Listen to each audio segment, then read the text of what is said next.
The NCAA's rebounding king, Odi Yanisecki, leads the 6th-seeded Siena Saints into the MAAC quarterfinals against the Manhattan Jaspers and the league's top scorer, George Beeman.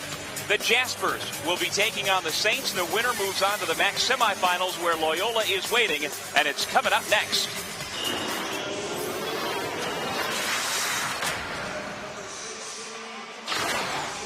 Welcome to the 2012 MAAC Men's Basketball Championship presented by Pepsi Max. And indeed it is the Siena Saints against the Manhattan College Jaspers from the Mass Mutual Center in Springfield, Massachusetts. 3 of the 4 semifinalists are set, and so far it's all been chalk. Manhattan would certainly love to be that 4th favorite to move into the Final 4 of the MAAC tournament, but Siena would love to crash the party with an upset here tonight. And welcome everybody to the Mass Mutual Center. Doug Sherman along with former Division I assistant coach Rob Kennedy. The favorites have been pushed some. Siena would love to push Manhattan right out here with an upset. And in their 2 matchups, certainly Siena had the better of it. The last time these 2 teams met, they split the regular season. 2 contrasting styles of play. Should be an interesting one here in our nightcap. Let's take a look at our Blue Rock Energy 1-on-1. And this Siena lineup doesn't have much in terms of numbers, while Manhattan just gives you more and more and more. Yeah, more and less. For Siena, it is less. Just a 6-man rotation. Their starters play a ton of minutes. Mitch Bonagora with all the injuries as well as ineligibilities. He has not a lot of choices on his bench. On the other side, a lot of choices for Steve Masiello. Did a great job in his first season turning things around for these Manhattan Jaspers, and it's been because of their 10-man rotation and getting so much production off their bench.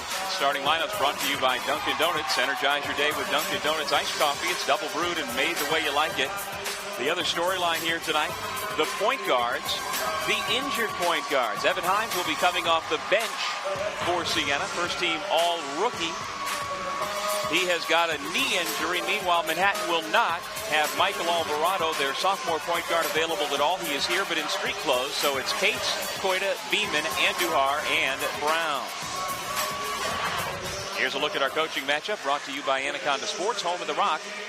Veteran coach Mitch Bonaguro in his 2nd year as head coach of the Saints in what has been a trying season, but it has held its share of rewards, and Steve Masiello didn't win Coach of the Year, but certainly could have for the job that he has done turning Manhattan around.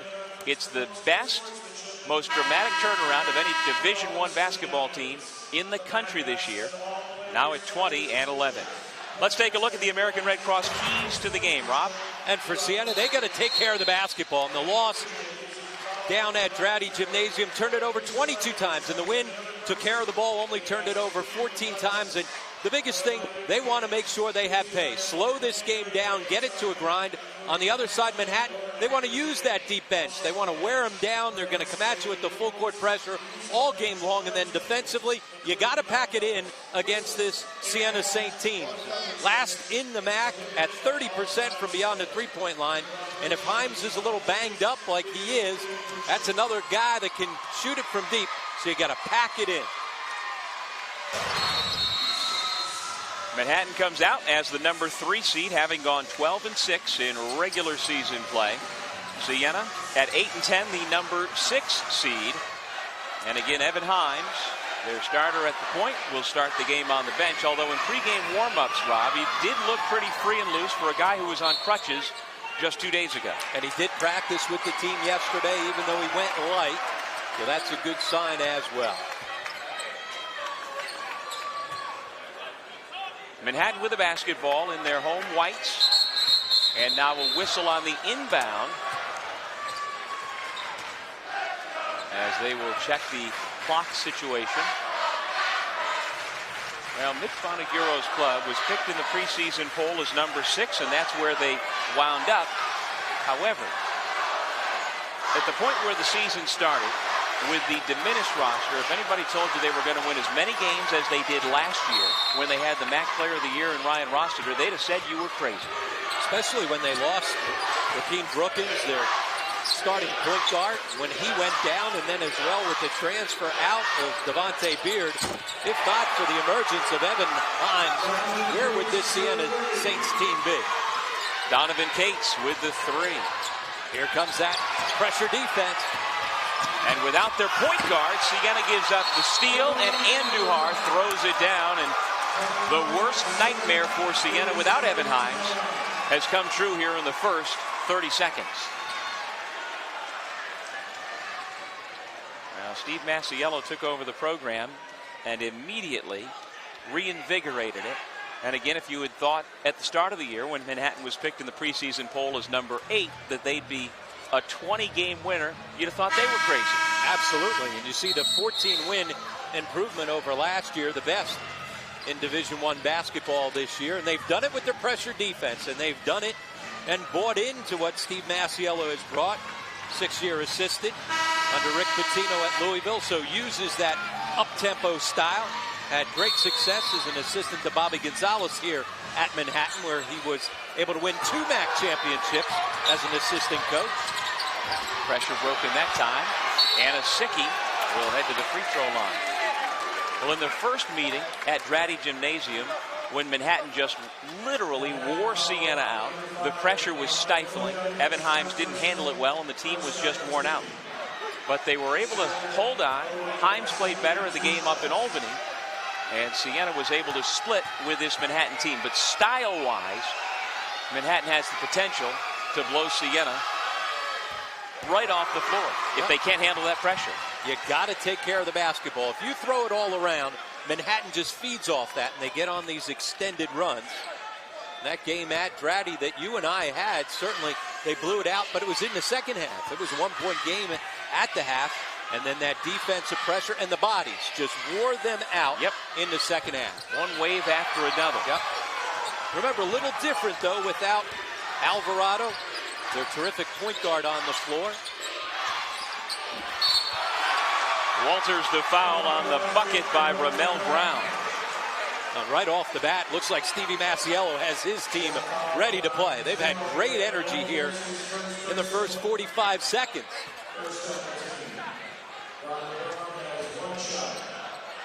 And so Ramel Brown, the defensive player of the year in the MAAC this season, cannot complete the three-point play.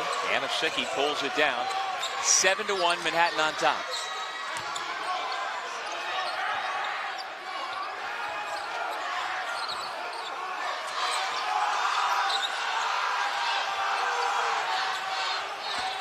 Wignot drives the baseline and finishes with the left hand. Yeah, nice finish in traffic with the left. Donovan Cates, freshman from Kentucky, into Ramel Brown. Pass goes through the fingertips of Mohamed Koita and into the Siena bench. And there is the point guard for Manhattan, Michael Alvarado, who suffered an eye injury last Friday against these same Siena Saints, and he is obviously not dressed and playing tonight. Serious eye injury. Yeah, he and Anna Sicki collided, and he went down, missed the last 3 games, and obviously in street clothes for today. Look at the defensive pressure. Walters didn't hit the rim, so the shot clock keeps going. Rob Poole. Now, Poole's one of those guys. He's got to step it up. A terrific outside shooter.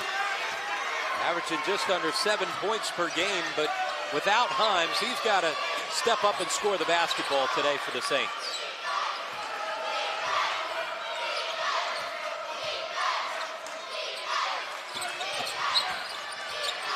Brown throws it down.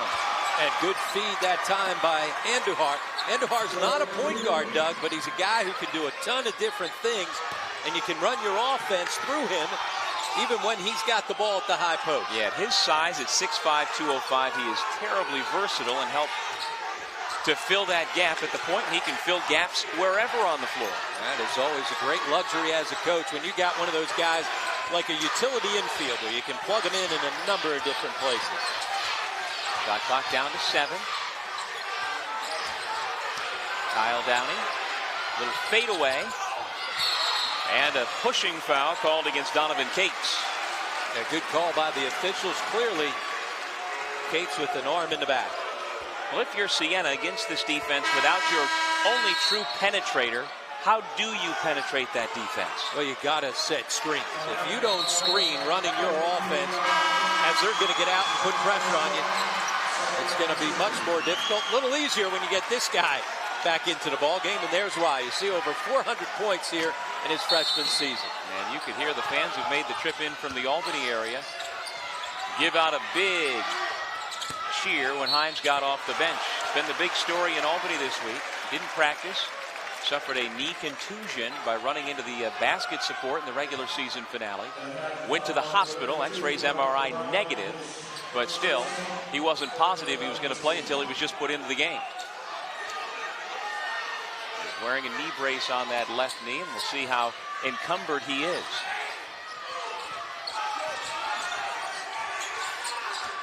Here's Himes with the basketball, just over 3 minutes in. The winner will face Loyola in the semifinals tomorrow. Downey catch and shoot. Left it short. McCabe Moran the rebound for the Jaspers.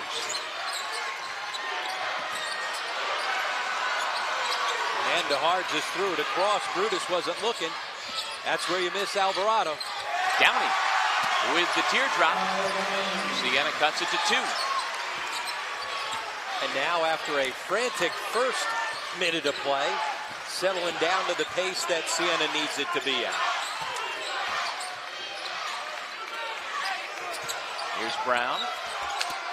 Blocked by Walters. Himes bounces it to Downey. And you can see why Himes is so important to this team. They can get out and pick and choose to find some easy baskets in transition when he's on the floor.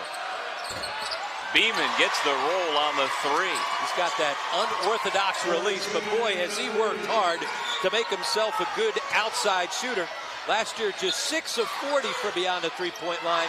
This year, third best in the MAAC at 41%. That is a dramatic improvement. MAAC scoring champion for the regular season at 18.4 points per game. High splits the double team. High off the window. Walters with the rebound, and he is fouled.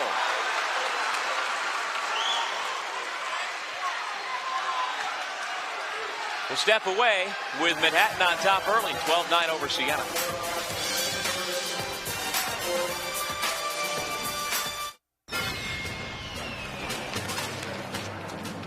It's the playoffs. We haven't served a single calorie all season, and we're not serving one now.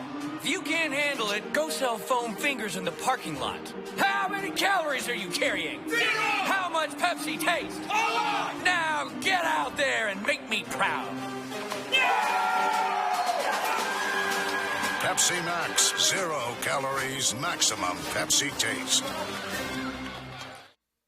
The Metro Atlantic Athletic Conference has provided thrills and excitement to college basketball fans for over 30 years. Now you can get an inside look at the league schools and its student athletes by visiting the MAAC Experience at the Naismith Memorial Basketball Hall of Fame in Springfield, Massachusetts. Check out the MAAC's rich history and be sure to take in the featured video, A Day in the Life of a MAAC student athlete.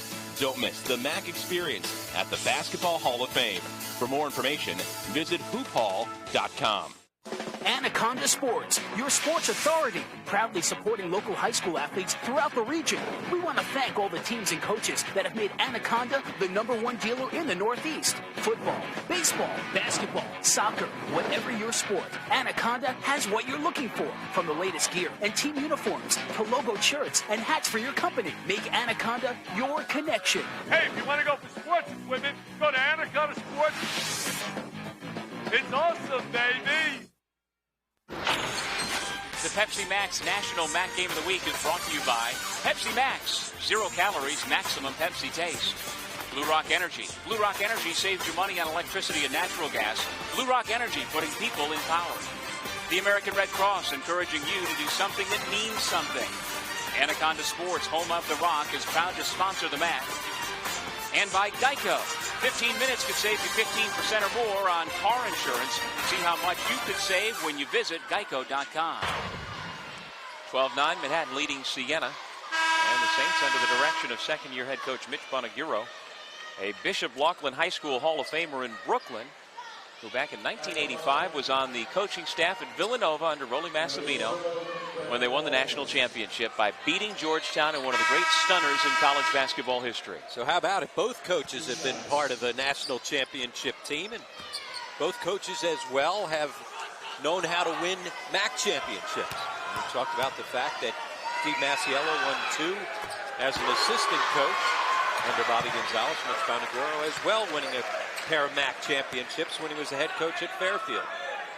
And he was on the staff at Siena under Fran McCaffrey for 5 years, winning those 3 championships as well. And I think that's always a big part of it. You know, having that experience that you can draw upon of how to win 3 games in 3 days. And Stevie Masiello had it as a player when he won 3 SEC championships as a part of Rick Pitino's team at Kentucky. Did it as an assistant, winning the Big East championship in 2009 as well. Although, as you know, Rob, when Bobby Gonzalez was the head coach of Manhattan and Masiello was on his staff, that was back at the time when the regular season champion got a double bye into the semifinals. So those teams didn't have to win 3 games in 3 days. Brandon Walters as they break the pressure. I'll tell you what, he's been aggressive. He's gotten a decent amount of touches here in the first few minutes of this ball game. You've called his name a lot more than we've called Odi Anisiki's name. Speaking of Bobby Gonzalez and his days at Seton Hall, Brandon Walters was recruited to Seton Hall and played there for a couple of years before transferring upstate to Siena. 10 seconds to shoot. The league's top scorer, Beeman, hits the deep 3. That's a deep 3 against the zone. Tell you what, he's got one of the most unorthodox shooting strokes, but it goes in. Offensive foul. Anisiki is called for the personal. Look at this release from Beeman. He shoots it way high in his release. Little jab step to get it out. And when he follows through, he kind of flails. He brings that off arm down. It's not picture perfect. But when the ball goes through the way that it does, at the rate that it does for him at 41%, that's near perfect as far as the percentage number you want. And do his sneakers kick together at the same time? His body, his upper body's going a different direction. I think his sneakers might hit. Well, clicks his heels for good luck, maybe. I don't know. Whatever he's doing, it's working. Yep, 3 for 3 so far from beyond the arc. Timeout called for Manhattan to save the possession after Roberto Collinet, who's just into the ball game, was on the floor with possession of the basketball. So each team has used a timeout here in the early going. 13:47 remaining. And Manhattan on top by 5. MAAC fans, make sure to head to the Naismith Memorial Basketball Hall of Fame to see the MAAC exhibit. The MAAC Experience displays all 10 MAAC institutions and highlights of their basketball performances over the years. And, you know, if you've never been there before, you've got to go if you're here in Springfield. If you're coming for the tournament, if you're coming for the semis tomorrow or the championship game on Monday, make sure you set aside 3 or 4 hours at least to be able to go to the Hall of Fame and Museum. Yeah, certainly the new Hall of Fame is terrific, and they've got the upper levels, and they've got a number of different displays that they change out year to year. So even if you've been here before, you're going to see something different. If you're a hoop fan, let alone a MAAC fan, if you're a hoop fan, you owe it to yourself to get to the Basketball Hall of Fame. Foul called against Siena. Kyle Downey. That's his first. And the 4th against Siena. Both teams have been called for 4. Kadana Brutus swings the ball to McCoy. Ryan McCoy just off the bench for the Jaspers. Liam McCabe Moran can't get the roll. Downey clears the rebound.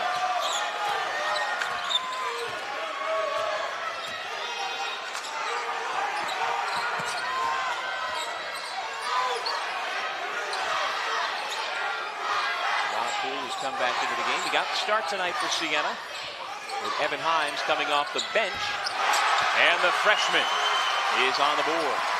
And he's been quick. He doesn't look like he's slowed down here in his first couple of minutes. Beeman Wow. Perfect 4 for 4. You better get out and find him. Out of the zone defense, you're going to have to start shading extra to Beeman's side.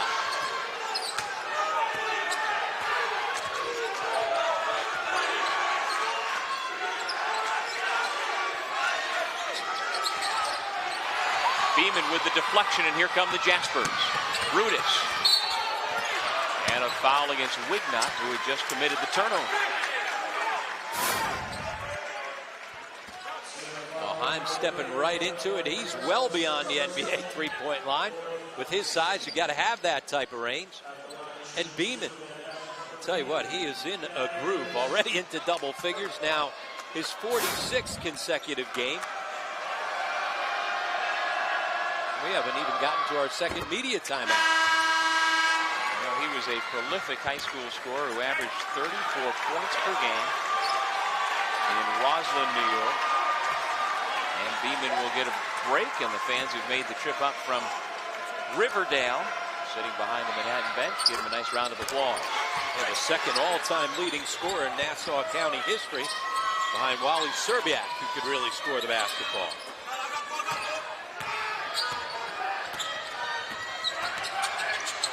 Poole bottled up, but the foul is called. A little over-aggressive on the trap is McCabe Moran. They had Rob Poole where they wanted him. But it's his first personal.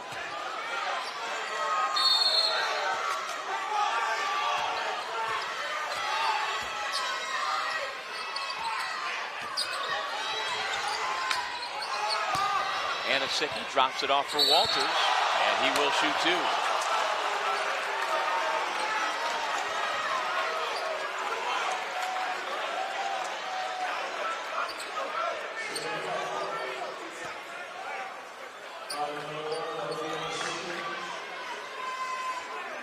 First foul on Ryan McCoy, freshman from Skillman, New Jersey.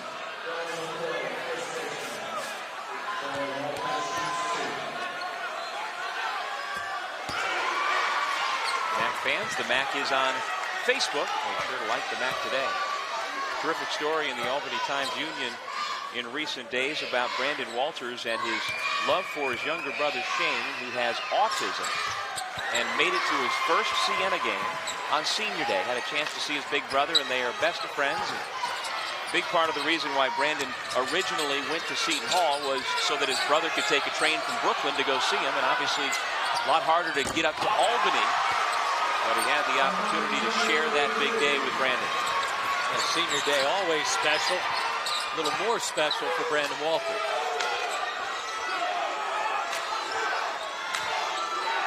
And a three-pointer by Muhammad Koita is more than his season average per game. He usually averages 2.6 points, doesn't play starters minutes. But the Jaspers have the lead up to 8. Rob Poole cuts it back down to 5. We got ourselves a shooting contest. Both teams getting it done from beyond the three-point line. Combined 8 of 10 from deep. Making it look easy. Late in the day, I had to make sure my math was right there. A lot of numbers floating around in that head today. Collinette, a little strong, and cleared by Walters. And here's where you'll see Siena take their time, walk the ball up the floor. Is it similar to our Marist-Iona game earlier, where if you've got the break, take it if you're Marist or if you're Siena, but otherwise walk it up because you don't want to get into a running match with your opposition. I think it's exactly the same. Under 10 to shoot. Times. Tried to drop it off Brody Anasicki. Instead, he gave it away. Either throw it up to the rim so he can go get it, or bounce pass it. Can't sneak it through that way. Traveling violation. Ryan McCoy. And that brings us to our next media timeout. Steve Masiello's Jaspers of Manhattan College with a 5-point lead.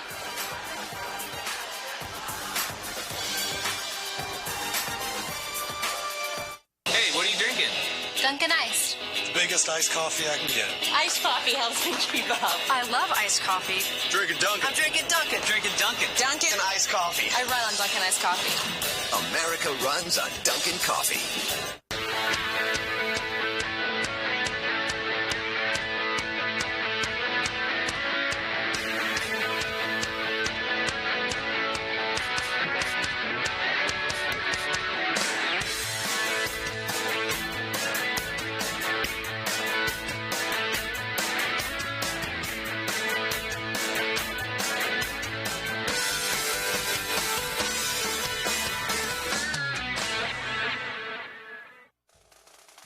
Everyone here at Iona College has a great spirit of enthusiasm as students start to see our facilities and speak to our faculty. They realize this college gives our students a great opportunity to learn more about themselves and go on to fantastic careers in whatever field they choose.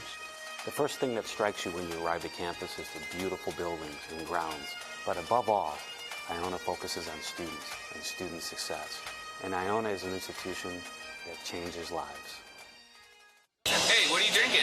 I'm drinking Dunkin'. Coffee. Black, straight up. Extra cream, 3 sugars. French vanilla. Iced coffee for me. Iced coffee with a turbo shot. I'm drinking Dunkin'. Drinking Dunkin'. I'm drinking Dunkin'. Drinking Dunkin'. America runs on Dunkin' coffee. Back here at the Mass Mutual Center with Mitch Bonagora from Siena, and is this the type of up-and-down pace you expected? Yeah, but you know, our zone, I mean, they're making every 3. I mean, I didn't expect... You know, Beeman, I expect, but they're making every shot. So we got to shore up our defense. What else is key for you guys the rest of the half? Well, I think we got to handle the pressure and continue to get good shots. But we're scoring the ball. We just can't stop them. Thanks, Coach. Back to you guys. All right, thank you, Vin. And that makes me think, Ron Kennedy, about Siena's game at Madison Square Garden against Iona earlier this year. They've got a short bench. They're going to play zone. And if they're making shots over the top like Sean Armand and the rest of the Gales did that night, what are you going to do? Yeah, when he hits 10, you're in trouble. So far, that's been the case for Manhattan. 6 of 7 from beyond the three-point line. Well, it's still not too late to come out to the 2012 MAAC Basketball Championships here at the Mass Mutual Center in Springfield. You can still purchase your tickets for the remaining games by logging on to Ticketmaster.com, by calling 1-800-745-3000, or at the Mass Mutual Center box office.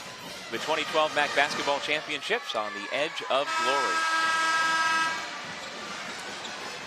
This is the first of a 3-year contract to have the MAAC tournament here in Springfield, Mass. And the folks from the Albany area have certainly made the trip. There are a couple of busloads of students who have come here for the ball game tonight and hoping to be back for a long weekend. And you can see these 7 on those white T-shirts. We'll get a better look later. Somebody pretty smart to come up with the 7th man T-shirts. We're used to hearing the 6th man. But because Siena really only plays 6 players each night, the crowd says we are the 7th man for Siena. Oh, those creative college students. Odianisicki misses his first shot attempt of the night. And then the foul called against the Saints. And there's the T-shirt, the 7th man T-shirt. Really from the Siena campus in Loudonville, New York, to where we sit here. It's only about an hour and a half. And it's funny, a lot of the administrators around the MAAC have been wanting to have neutrality at the MAAC tournament, so they've gotten that here in Springfield. But the reality is Siena's still the closest school to the Mass Mutual Center. But a little different than playing on your home floor. No question. And, you know, this season, Siena has been outstanding at the Times Union Center and far below par when they've gone away from home. Brutus continues the hot shooting over top of that zone. And as Mitch said, it's not just George Beeman. Seems like everybody's throwing it in. Odianisicki playing with 2 personal fouls. Poole with the runner. That's a tough shot right there. On the run, contact coming underneath you. To be able to throw that up so soft. Coita. That one rattled out. Downey tipped it to Hines. Boy, for having a bad knee, Evan Hines certainly seems to be moving just like he normally does. Downey gets the loose ball and pulls it back out. Now he's so quick with the ball in his hands. Even if you take a couple of miles off of him, as far as his speed's concerned, he's still going to be quicker than most guys. Catch and shoot NBA three. Again, that has really been the difference for him. 36%. He's got 63s now on the season. And you see at 5'8", and that may be a generous height, you got to be able to stretch the defense. You can't be towing the three-point line. You need that extra separation to get the shot off. Walters the rebound. Siena with a chance to tie. Evan Himes didn't start today. Although since December 15th, he has played all 40 minutes in 13 of Siena's 16 games to show you how important he is to this club. Yeah, second amongst freshmen nationally in minutes played. He's on the floor. He doesn't come out very often. Emi Andujar, no. And ball is cleared by Anasicki. Himes to Poole. Shooting with confidence. Now it's taken a while for Robbie Poole to get that confidence, but he's been in double figures in 3 out of the last 4 games. Talk about a guy with a picture-perfect stroke. That's Robbie Poole. Jump ball. And we've got our next media timeout. Robbie Poole with his feet on the line. The 2-point shot pulls the Saints within 1.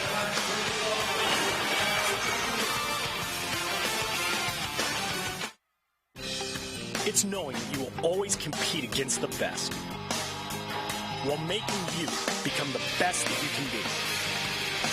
It's about joining a family with a storied history, where athletics and academics are held to the highest of standards. It's about creating the future leaders of tomorrow, all with a focus on one goal: graduation. It's the Metro Atlantic Athletic Conference.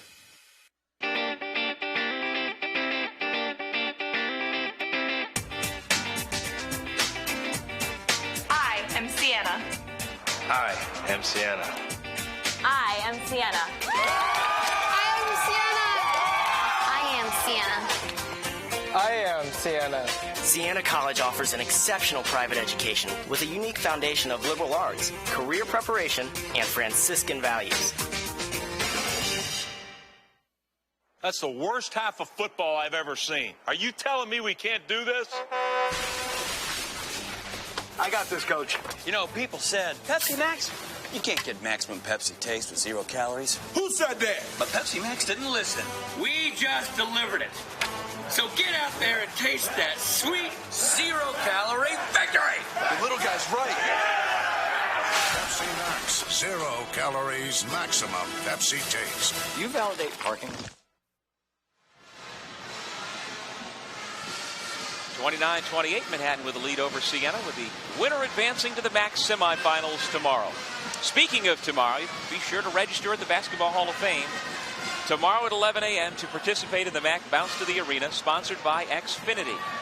The bounce begins at 12:30 tomorrow afternoon, where participants will receive a basketball that they will bounce along a planned route to the Mass Mutual Center where we sit.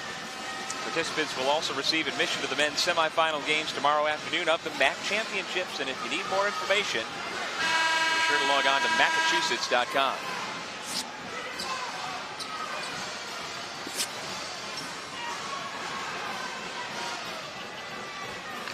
Doug Sherman, Rob Kennedy, Vin Parisi, have a little fun with you here on our 4th quarterfinal from the MAAC Championships, presented by Pepsi Max. And Siena, the number 6 seed, giving Manhattan, the number 3 seed, a good go here in the first half.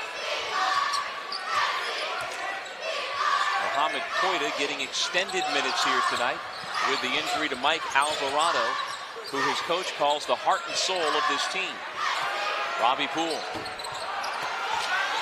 Little hitch in that motion that time. Here goes Beeman. Strong to the bucket, but denied. Brandon Walters. And here come the Saints the other way. Rebounding foul. If it's on Anasicki, that's number 3. And then a shove in the back. And now we've got trouble on the floor.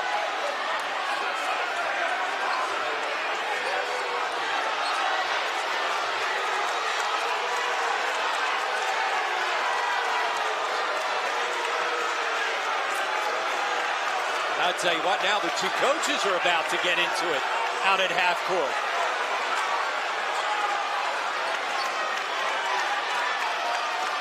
Well, first of all, if Odi Anisiki was called for either a personal or a technical, that's his third. And who knows?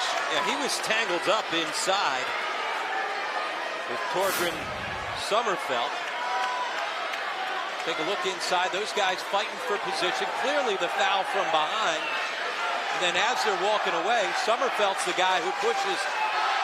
And you know what? They give a double technical. That is as bad a piece of officiating as you can find right there. There is nothing that Odi Anisiki does on this play. He gets mugged and manhandled, and then he's walking away from it. And there's the push to him. He gets off into the thing, and the bailout is always the double technical. Give the technical to the guy that has the play. Here's a guy who hardly plays, comes off the bench, didn't play the last game, and now you're going to tag Odi Anisiki with the technical. I hope that is not what comes out of that play. Well, they've yet to post it up on the board, and the officials talking it over.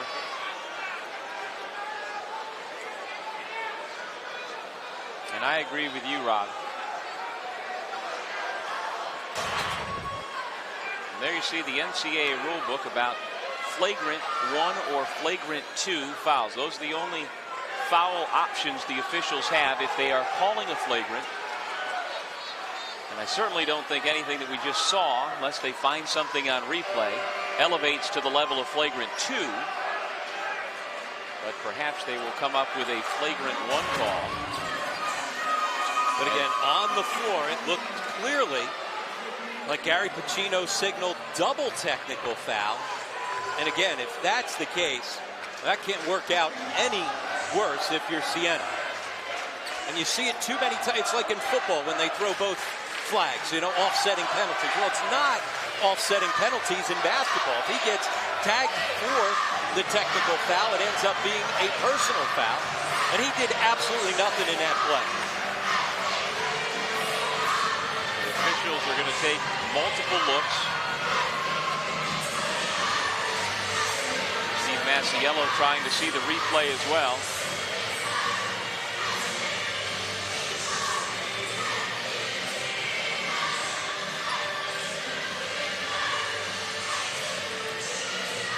Certainly, as you say, Rob, Siena stands to lose a lot more. They've got their leading scorer and the nation's leading rebounder getting matched up with a young man from Manhattan just into the ball game who plays a very small role on this team.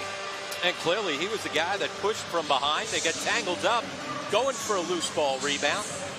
And clearly shoves them right in the back, as you could see on the monitor as they were looking over. And then it was Koita who came in and threw a little gasoline on the fire, as well as he got into Himes's face. Remember, we started this game with our graphic of one-on-one, more or less. So if all of a sudden you get a couple of guys tagged with extra personal fouls, that is so much more of a problem for Siena than it is on the other side for Manhattan. They're talking it over, and eventually, hopefully, we'll get an explanation as well.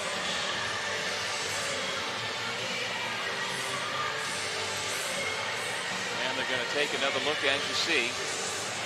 And much like football, I think when they go under the hood, there should be a stopwatch on it. If you can't figure it out in a certain amount of time, you got to get back out of there.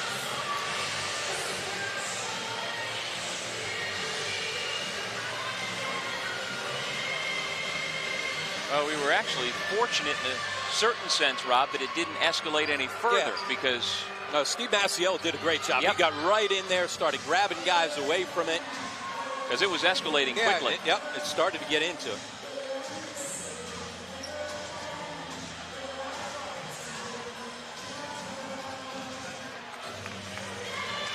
Well, from what we've just been told, there's a personal foul that's going to be assessed properly on Sommerfeld, and they're still trying to figure out beyond that what to call, if anything. Now the two head coaches come together. Mitch Bonaguro on the left and Steve Masiello on the right. And hopefully one of the officials will come our way and tell Ron Kennedy what conclusion they have drawn. It looks like both guys are shaking their heads, so in agreement as far as the coaches are concerned. That doesn't usually happen when you got that many guys talking it over. And there's still no third foul put up on the board next to Anasicki's number.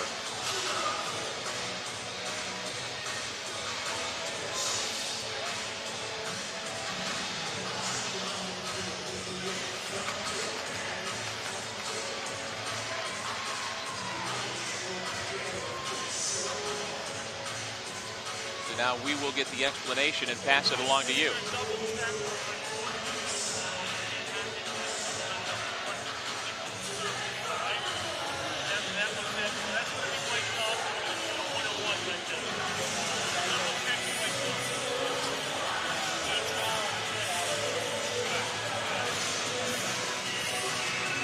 So now Mitch Bonaguro, we see, not happy. Well, I don't blame him. What came of it? Exactly what we saw on the replay. They were tangled up.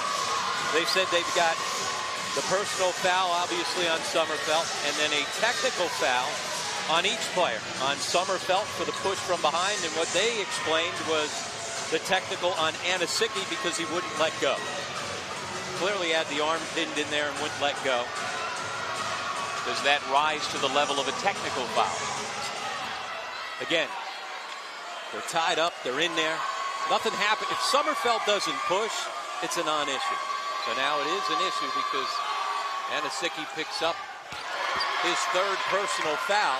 At the same time, though, if Anasicki doesn't pin that arm, yeah, then maybe he doesn't push him. So Anasicki takes his free throws.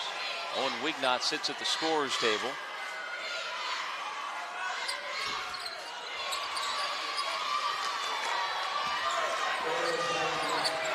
Back to action, tied at 29.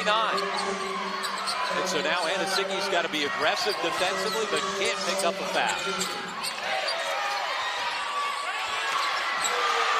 Exactly what he did right there. Yep. He stayed flat-footed. He had his hands straight up in the air, but he wasn't as aggressive on the first drive to the basket. Needing to back away and not pick up that foul. And if you're Brandon Walters, his twin tower inside, you probably have to play more cautiously as well. Offensive foul against Downey. Second personal. And the seventh against Siena. But since it's a player control foul, no free throws. As Anasicki goes to the bench, and Wignot now able to check in.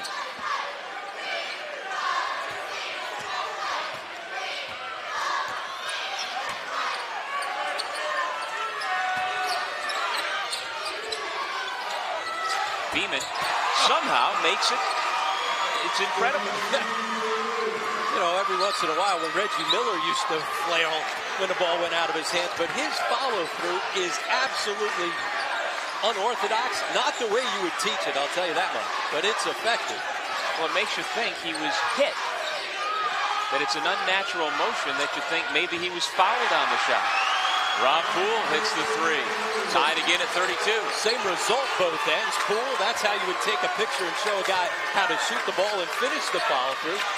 Not so for Beeman at the other end, but it doesn't matter. They both show up in the box score as 3. Poole's got 12. Beeman has 15.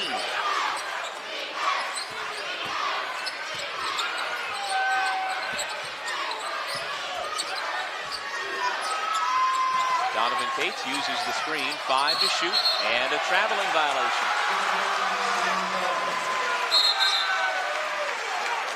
You never know how teams are going to react coming out of a delay like that in a situation where both teams picked up a technical foul. So far, Siena, as well as Manhattan, have come out and have not lost a step.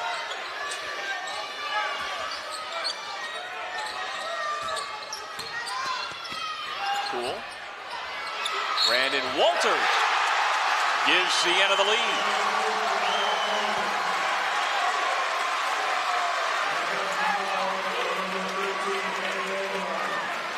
Walters, a guy who has found a niche for himself inside this season after being a total non-factor last year. Averaged less than 1 point per game last year. Comes in averaging over 6.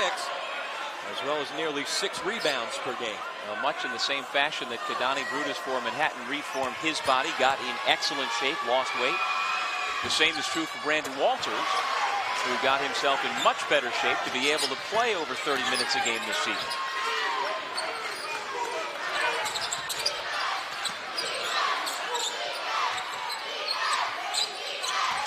Here's Beeman. And they do a great job of putting the ball in his hands at the high post against that zone. Back out front, the open look by Cates. Emi Andujar, the offensive rebound. Walters blocks another shot.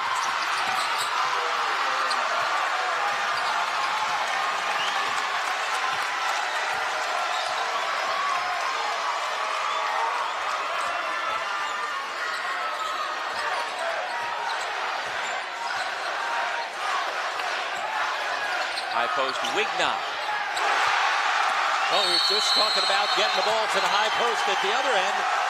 When they put it in George Beeman's hands, Wignot moving without the basketball to find a soft spot right at the high post as well.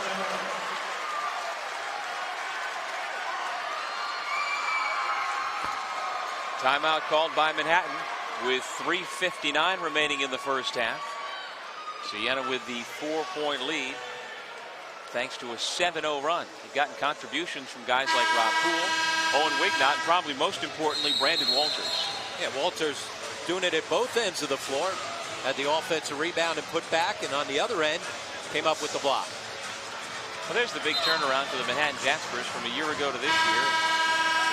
With it being the best turnaround, the biggest, most dramatic turnaround in Division I basketball this year, Steve Masiello has just done nothing short of a marvelous job of creating a culture and bringing a culture that he learned from Rick Pitino with the Knicks when he was a ball boy as a kid, when Pitino was the head coach.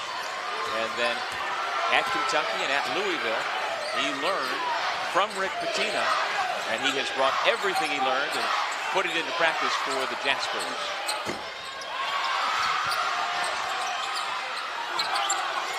Right from the get-go, he got guys to buy in, including the guy shooting the basketball right there, Kadani Brutus. Hines decides to pull it back out. Poole. And a walking violation against Hines. And one of the few times that Hines got himself going a little too quick. Evan Hines is playing, and his Saints have a 4-point lead.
Siena has surged in front of Manhattan despite the prolific three-point shooting by George Beeman, the junior captain from Long Island.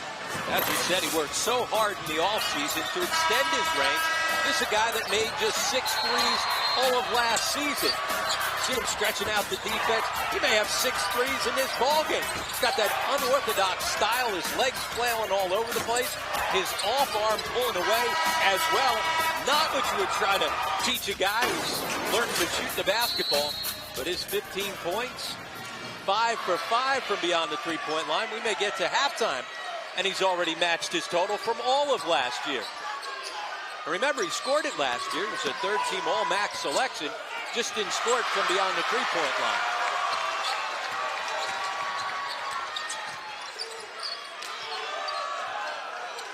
Siena wearing gold, Manhattan wearing white. Just over 3 minutes left in the first half.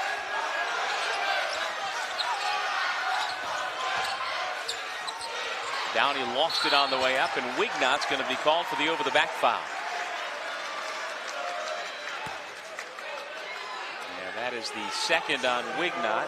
Downey has 2, and Odianisicki has 3, picked up his third on a technical foul. And he got tangled up with Torgrim Sommerfeld. Sommerfeld back on the bench after playing 2 minutes and getting those 2 fouls on the same sequence. And Siena not used to getting tagged for fouls. Second best in the U.S. at under 14 fouls per game. So they usually don't have to worry about a ton of foul trouble. There's Torgrim Sommerfeld. 6'6" sophomore from Norway. He didn't play the first 19 games this season. McCabe Moran gets a pair. And now Koita will check back in for Manhattan.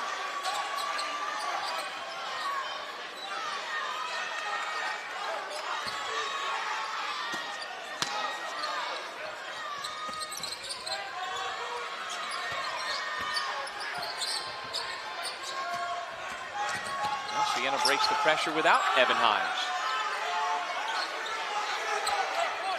Now Himes with the basketball. Siena's lead is 2.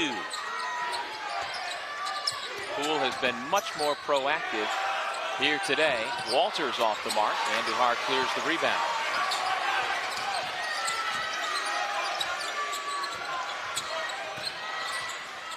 Beeman finds Andujar. Count the basket and 1.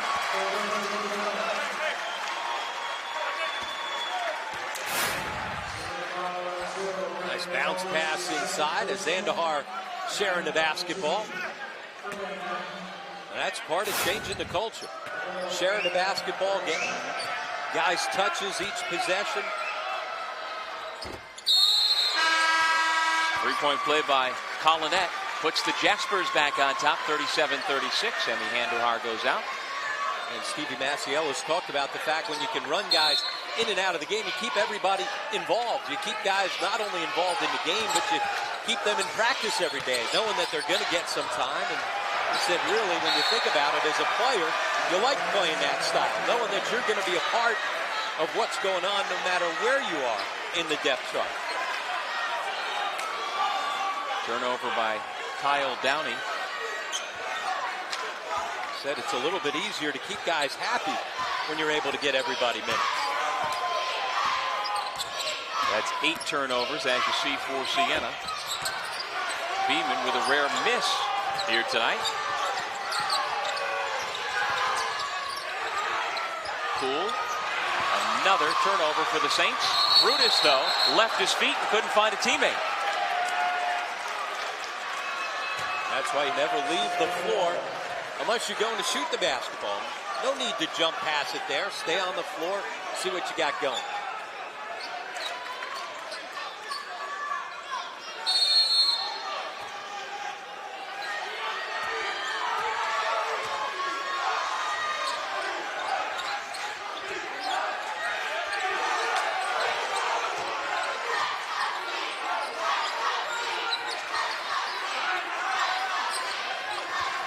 Poole, guarded by Koita. Drop it off Walters, and a chance for 3. Siena back on top.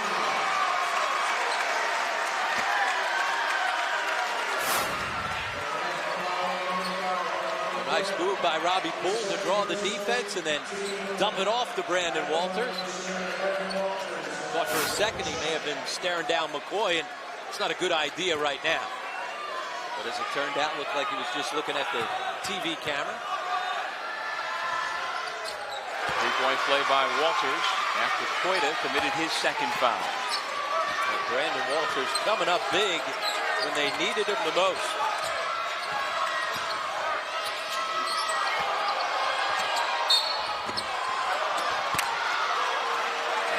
called for the foul, which is his third.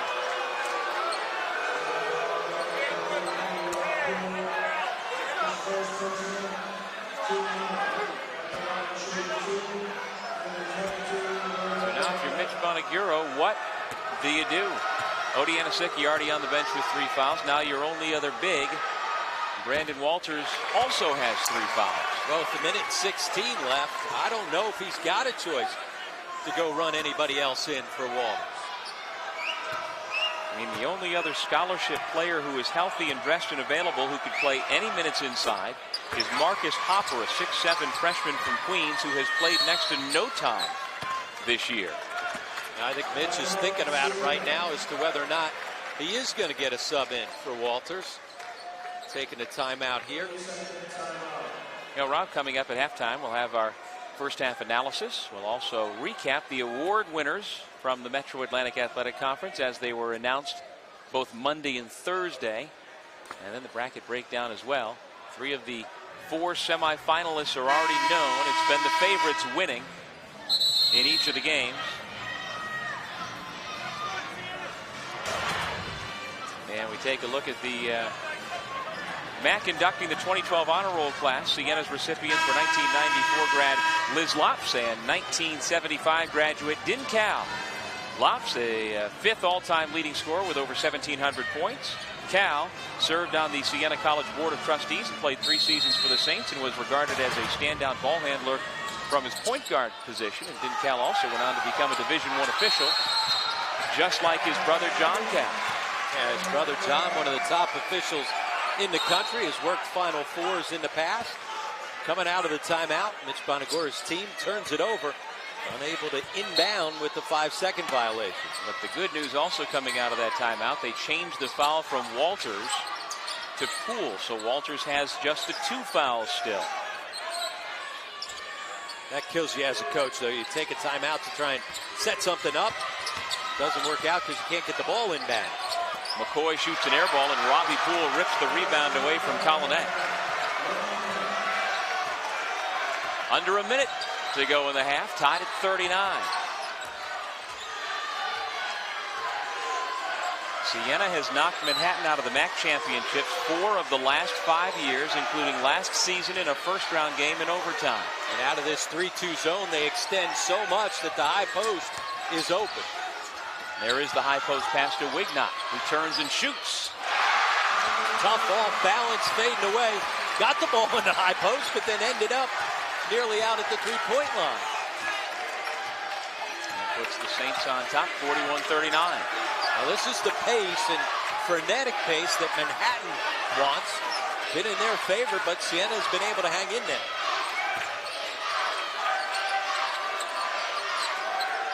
Collinet working on Walters. Rebound Poole. Can the Saints get off a shot? Hines won't get a shot away. But Siena will head to the locker room with a 2-point lead. Tell you what, entertaining first half. A lot more pace than you would have expected for Siena. They've got themselves a 2-point lead despite the fact that Odi Aniseki had to sit there for an extended period with his 3 fouls. Our score at halftime, Siena 41, Manhattan 39. We will be back with the MAAC halftime report right after this.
a new culture of hard work and sharing the basketball, and that's what they were able to do in the first half. And let's go inside the play and illustrate some of that working the ball around the perimeter. And making the extra pass, as we see right here, coming off the screen. Nice ball fake by Brutus, gets himself into the lane. He's unselfish, gives it up.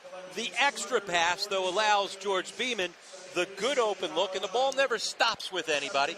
And when you share the basketball like that, you get everybody involved, good things happen for your offense. Yeah, Beeman was a perfect 5 for 5 in that first half and leads all scorers with 15 points. Meanwhile, for Siena, you've got Odi Anisicki with 3 personal fouls. Brandon Walters potentially with some foul trouble. But guys like Walters and Rob Poole have stepped up. Owen Wignott as well. Not surprised we've got a close game, but I am surprised that Siena was able to hang at this pace, scoring 41 points in the first half. We said one of the keys was a leisurely walk. Well, this was a frantic pace at times, but Siena able to be aggressive, and Brandon Walters really gave him a big lift when Anisicki went to the bench with those 3 fouls. Well, we'll see if the Saints have enough left in the gas tank in the second half to keep up that pace. Take a break and come back with more from the Mass Mutual Center. Those Saints lead the Jaspers by 2.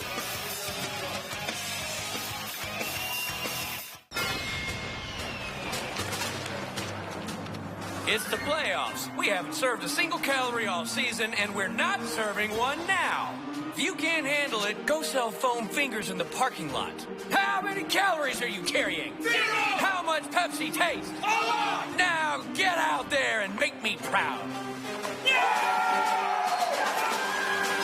Pepsi Max, 0 calories, maximum Pepsi taste. I am very much a mama's boy. I love her to death. And it was just, I mean, it's going to be hard. I know I'm going to miss home a little bit. My life's goal has always been to be a surgeon. I found out that Niagara has a great science department, so I was like, hey, I like this. I went a school that's a little bit more hands-on experience, one-on-one with the teachers, because I think you learn better that way. I do want to do research, especially on cancer. My mom had it, so, I mean, it's just something I'm definitely very passionate about. I only applied at Niagara because I knew this was the place I needed to go. When every moment matters and a hand reaches out, when someone gives blood and a life is saved, that moment when heartbreak turns to hope, you're there through the American Red Cross. Every day, the Red Cross responds to nearly 200 neighborhood emergencies, and your support makes it possible. Use this moment to join us today. Visit redcross.org. Your dream college should have it all, promising not just a degree, but an inspired direction for life's journey. An intimate college with a global alumni network, a residential campus experience, a subway ride from the capital of culture and opportunity, where you can pursue your dreams and change the world. Manhattan College has been delivering on this dream for over 150 years. Go to manhattan.edu and discover what a LaSallian Catholic college education can promise your future. Manhattan College, dreams delivered. Siena with a 2-point lead at halftime over Manhattan. On Thursday night here in Springfield, Massachusetts, over at the Basketball Hall of Fame, the MAAC unveiled its 2012 individual award winners. And let's recap it for you right now. The MAAC Men's Rookie of the Year. Wanye Green, Niagara, a freshman forward from Philadelphia, Pennsylvania. Green led all active freshmen in MAAC scoring during the regular season with 17.5 points per game, 3rd overall in the league.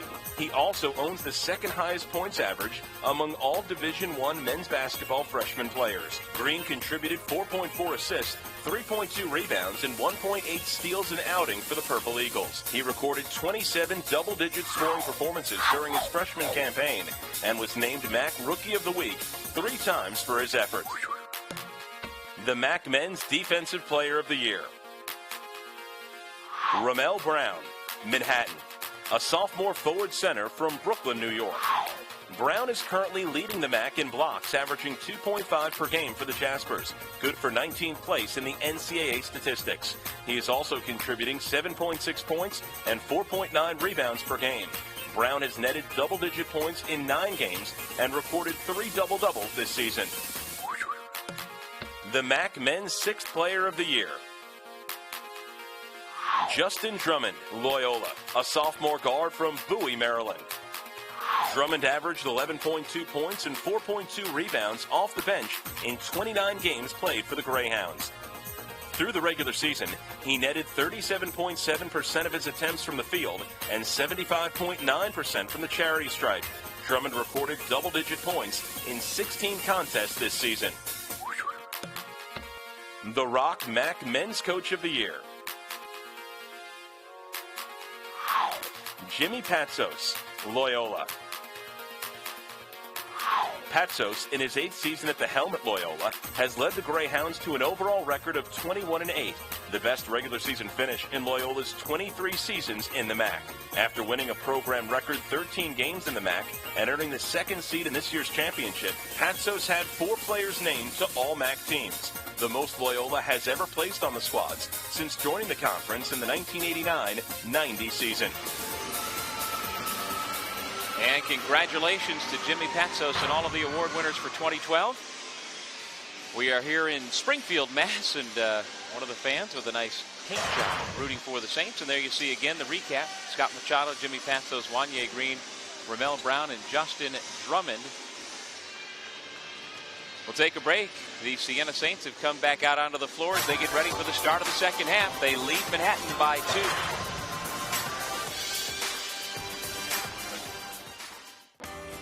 College isn't something to do just because you think you should. It's a journey of discovery. A balance of learning, doing, and practicing, inspired by strong values. College is your chance to translate ambition into opportunity. Begin your journey of discovery. St. Peter's College, spc.edu. Spring Open House Saturday, April 21st at 10 a.m. The New Era Buffalo flagship store features exclusive, limited edition product that can't be found anywhere else. Choose from hundreds of cap styles, including the iconic 5950 fitted, 3930 stretch fit, and the newest 950 snapback. Add to the mix New Era apparel, and you have way more than a store that just sells caps. You have a destination for a complete look. Stop by and visit us at 160 Delaware Avenue for your Sabres gear and more. Open Monday through Saturday, 10 a.m. until 6 p.m. Canisius College is committed to academic and athletic excellence. The Jesuit tradition prepares students for a lifetime of service. From the classroom to hands-on experience, Canisius students are ready to succeed. Canisius College, where leaders are made. Welcome to the edge. For the glory of the Division I MAAC Men's and Women's Basketball Championships. March 1st through the 5th at Mass Mutual Center in Springfield. Action guaranteed to have you on the edge of your seat. All the way with the slam dunk. The way to the NCAA, the MAAC Championship. March 1st through the 5th at Mass Mutual Center. Grab your tickets at Ticketmaster.com, Massachusetts.com, or at the Mass Mutual Center box office.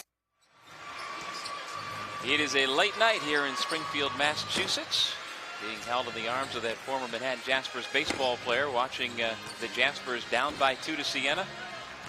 A lot of yawns here, but a lot of good basketball has been played with another 20 minutes on the clock. The winner of this game will take on Loyola in tomorrow's second semifinal at 4:30 Eastern Time.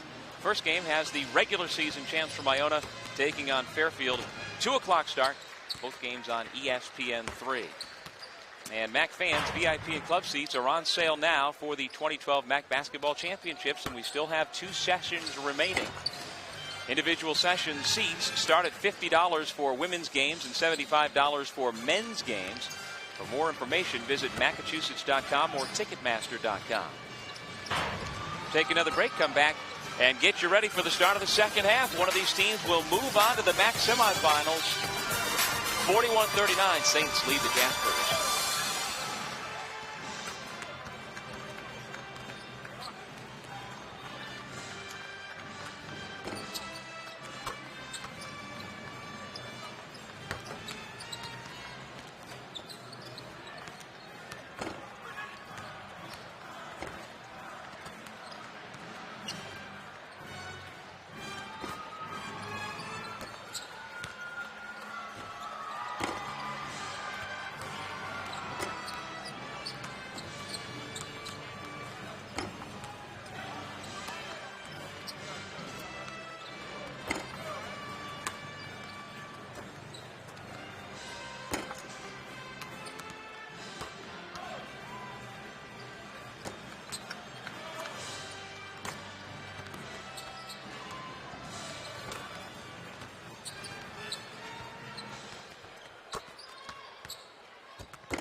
Welcome back to the MAAC Men's Basketball Championship presented by Pepsi Max.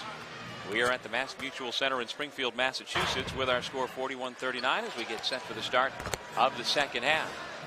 Doug Sherman, Rob Kennedy with you. And Rob, Siena's gotten pretty good balance with Odi Anisiki in foul trouble. He didn't play a lot of minutes, but Brandon Walters has really stepped up inside. Yeah, he and Robbie Poole have picked up the offensive scoring punch when they needed it the most. Meanwhile, for Manhattan, as we take a look at the first half highlights, where would they be without George Beeman tonight? Well, I'll tell you what, Beeman got off to a great start, a perfect 5 for 5 from behind the three-point line, and he really got it going from deep, shooting over top of that zone defense and really forcing Siena to stretch it out and even go man a couple possessions late. They hit their first 6 out of 7 from behind the three-point line, but then cooled down. On the other end, as you said, good balance. A little bit of scoring from everybody, not with the tough finish there, but Robbie Poole had a very productive first half as he was their leading scorer with 12. And being able to have Evan Himes on the floor, big key. As you saw there, his quickness able to get out in transition and find the open Poole. And there are the first half stats brought to you by Geico. The three-point shooting for Manhattan, keeping the Jaspers close. Siena shot it well also. Turnovers may be the story in the second half. I'm most interested, Rob, to see if Siena can sustain the pace and tempo they had in the first 20 minutes. We saw Dratty the first time these two teams met during the regular season, that it was that constant, relentless Manhattan pressure that did ultimately wear down the Saints.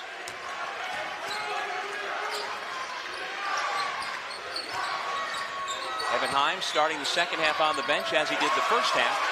Roberto Collinet ties the ball game. And there we revisit the one-on-one brought to you by Blue Rock Energy. Siena scoring 35 for the starters. Manhattan, not surprisingly, winning in bench points.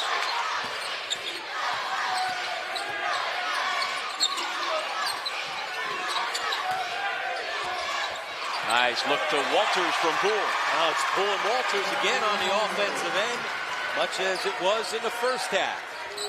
13 points for Walters, just 2 off his career high. And the Jaspers turn it over. They got it where they wanted, and that's at the foul line with the ball in Beeman's hands against that zone. One of the things that Mitch Bonagora said they worked on throughout this past week, trying to figure out how to keep it out of his hands at the high post. Wignot short on the 2, and Mohamed Koita gets the rebound. Andujar, Kate, Beeman, Koita, and Collinet starting 5 here in the second half for Manhattan. Andujar turns it over again. Downey still with the bounce. Blocked by Koita, and Siena will keep it. And they have Robbie Poole on the left wing open. You got to kick it out, especially the way that Poole's been shooting the basketball tonight. Forced play there by Andujar, and a forced shot here at the end of that play by Downey. The Jaspers are playing without their sophomore point guard, Michael Alvarado, because of an eye injury suffered in the second regular season meeting between these two teams. And anytime you take the starting point guard away from any team, and it totally affects how your team's going to play.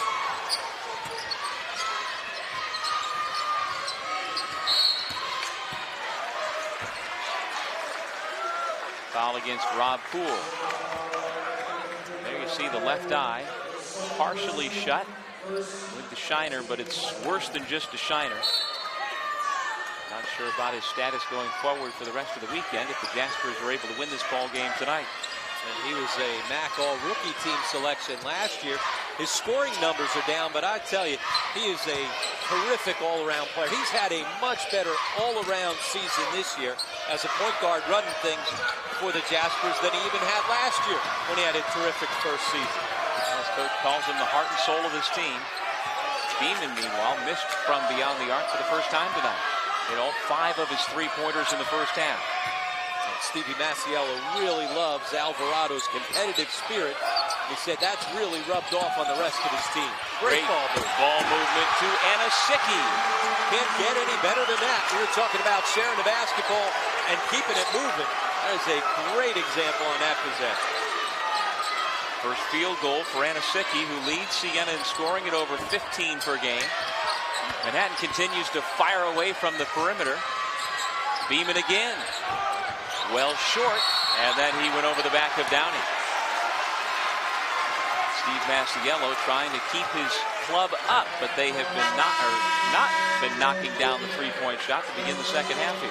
Well, remember, they started this ball game 6 out of 7 from beyond the three-point line. And since then, they've gone cold from the outside, just 2 out of their last 10 three-point field goal attempts. Liam McCabe Moran from New Rochelle, New York, out of Rye High School, back into the game. Poole's pass deflected away. 3-on-1 Manhattan. Beeman drops it off to Brutus. Well, Beeman handling the basketball out on the break. Last pass always got to be the bounce pass, and Beeman put it to the deck. Evan Himes will check in at the next stoppage. Poole. Boy, is he playing with a ton of confidence or what, Doug? Like I've not seen this year. He's one off his career high now with 14 points. Brutus missed it. Collinette. No. And Walters looking for a teammate. He finds Downey.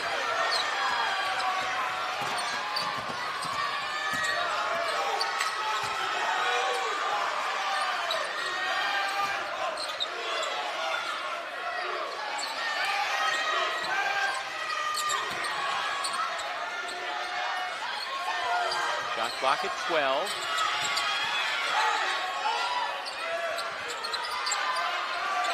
Wignot from way downtown. How many shots have we seen throughout today from beyond the NBA three-point line? You wonder if some guys, because of the line on the floor, have gotten themselves lost a little deeper on the perimeter than they would otherwise. Certainly possible. Collinette, good position to go up and over Walters. That was an important possession. I like the fact Stevie Masiello didn't waste the time out there, just said calm down. He called that play from the bench.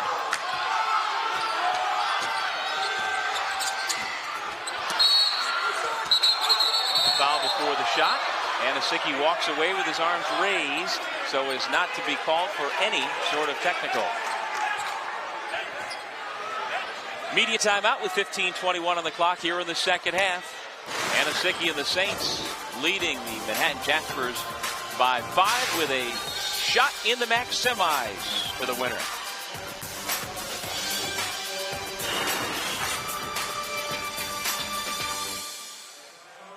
Hey, what are you drinking? Dunkin' Ice. The biggest iced coffee I can get. Iced coffee helps me keep up. I love iced coffee.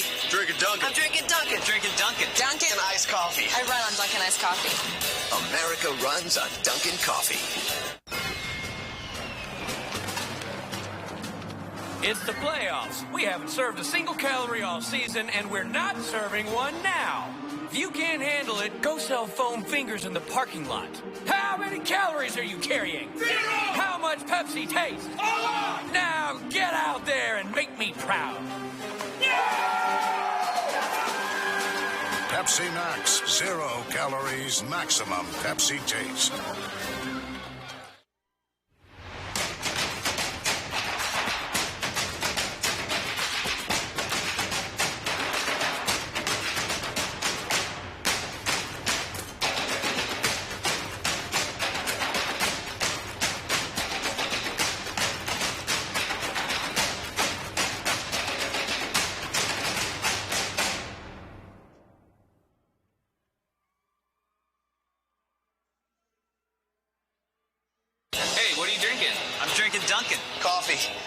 Straight up. Extra cream, 3 sugars. French vanilla. Iced coffee for me. Iced coffee with a turbo shot. I'm drinking Dunkin'. I'm drinking Dunkin'. I'm drinking Dunkin'. Drinking Dunkin'.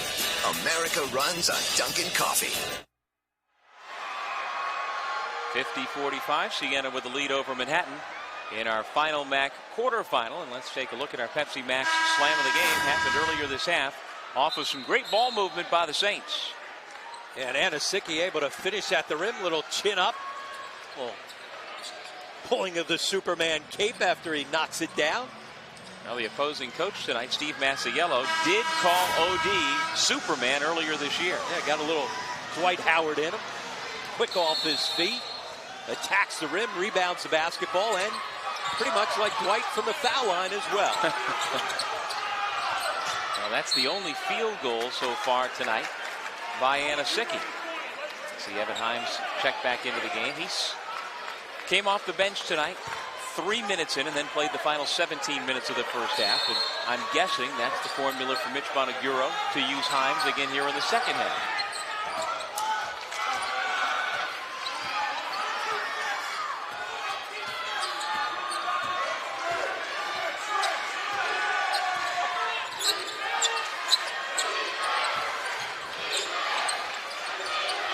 Downey to his fellow senior Wignott.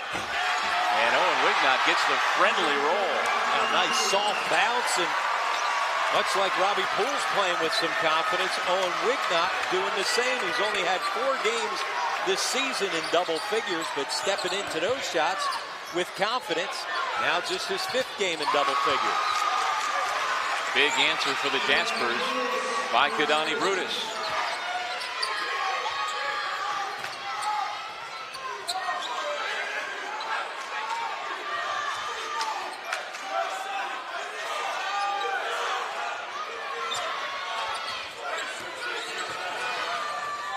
Seconds on the shot clock.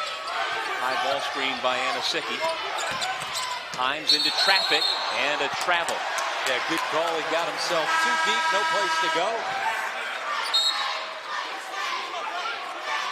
See Himes with the wrap on his knee, wearing the brace after suffering a bruised knee in the regular season finale. It was a game time decision whether he would play or not. He's coming off the bench tonight, and he has played effectively. And you could almost see, Rob, when he came into the game for the first time 3 minutes in, his teammates just kind of relaxed. Even the crowd knowing how important he was, although he couldn't pick up that loose basketball. As soon as he walked on to the court, you heard the roar from the Siena faithful who made the trip over.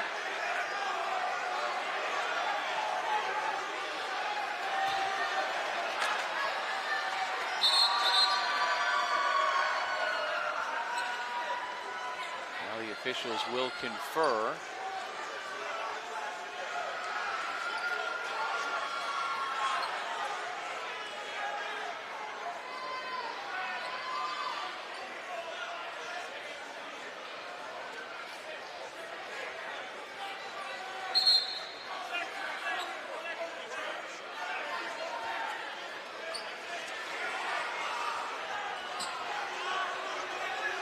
Once again, we've got the officials heading back over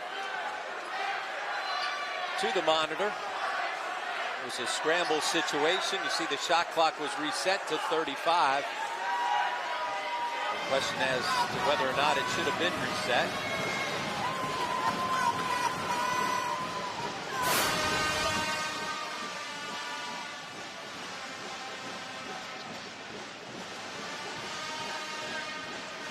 Well, hard to say there was ever possession there. Right, I would say that no possession was ever gained by Himes, so the shot clock should not have been reset to 35. So now need to figure out where it needs to be, somewhere in the 25 range.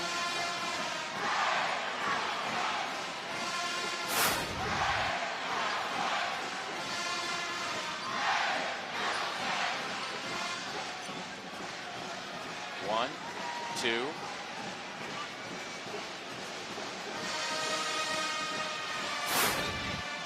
Well, you said in the 25 range. Should have just asked me. Yep. Really was 23, though.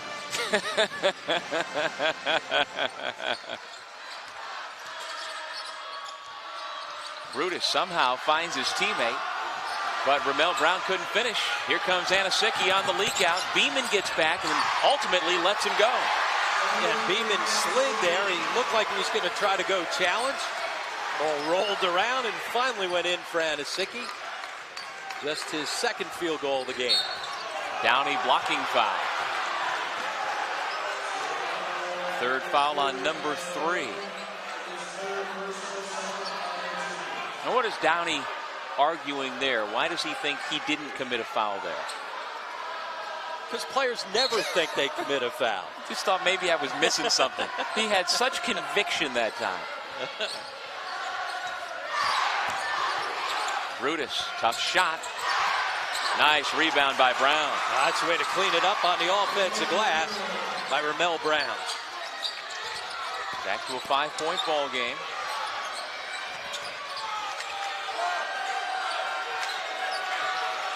Now the Saints trying to control that tempo.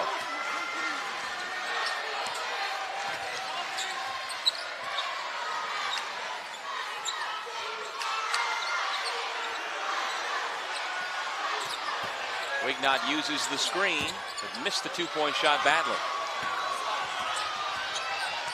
Emi Andujar still with the dribble. Off to Beeman. Off the window for two. Well, there's the versatility of Andujar in the open floor, handling the basketball, able to find Beeman. Now the pressure off the made basket. Long pass up ahead to Walters. Can he save it? And a whistle and a foul off the ball. And they've got the foul call against Ramel Brown. He and Anasicki must have gotten into it away from the play. And I think we will be back over to the monitor. You think?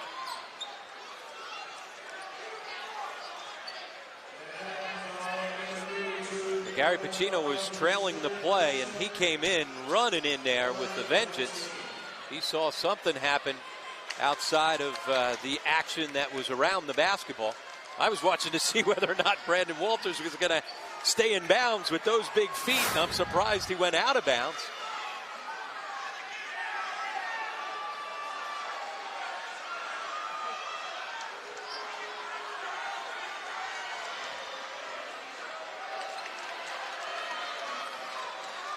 Now you see what happened. I think they're going to see whether or not the clock was malfunctioning, and clearly it was. You see how it's stuck right there. So we said stuck in time. It's stuck in time. But we'll be moving on. Today will be tomorrow before you know it.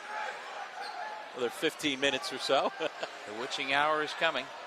So that's par for the course for the quarterfinal round of the Metro Atlantic Athletic Conference. It is rare that we are done with this nightcap before midnight.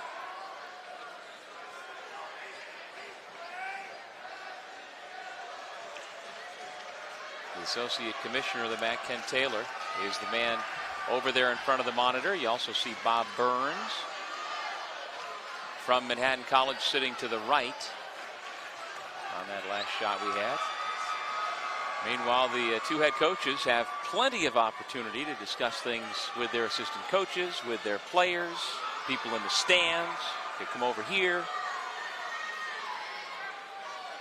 You know, ultimately, with all these stoppages, that really benefits Siena. Good point. Again, if you're the short bench, if you can get yourself a couple extra minutes of rest. So maybe they're pulling the plug over there at the scorer's table on the clock.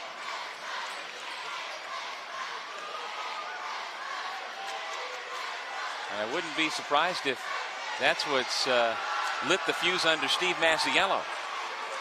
Because he understands all too well his greatest advantage in this game is probably the fact that they have the greater depth and would love to run Siena out of the gym.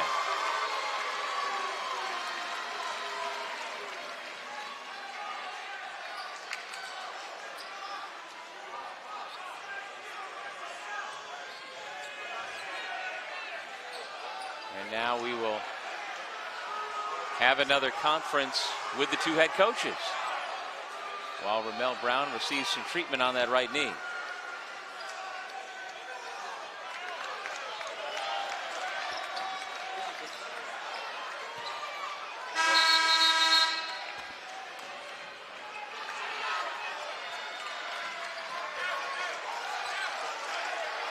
Now Beeman goes out.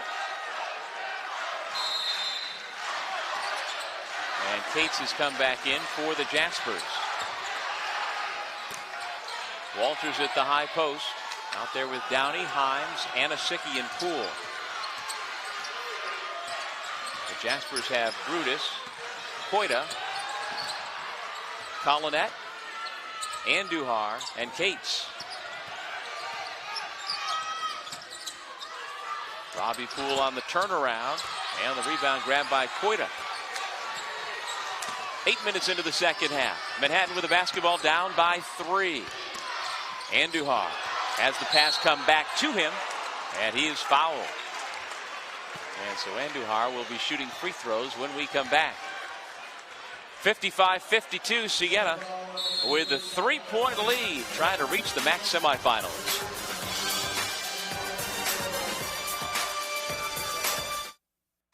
The New Era Buffalo flagship store features exclusive, limited edition product that can't be found anywhere else. Choose from hundreds of cap styles, including the iconic 5950 fitted, 3930 stretch fit, and the newest 950 snapback. Add to the mix New Era apparel, and you have way more than a store that just sells caps. You have a destination for a complete look. Stop by and visit us at 160 Delaware Avenue for your Sabres gear and more. Open Monday through Saturday, 10 a.m. until 6 p.m.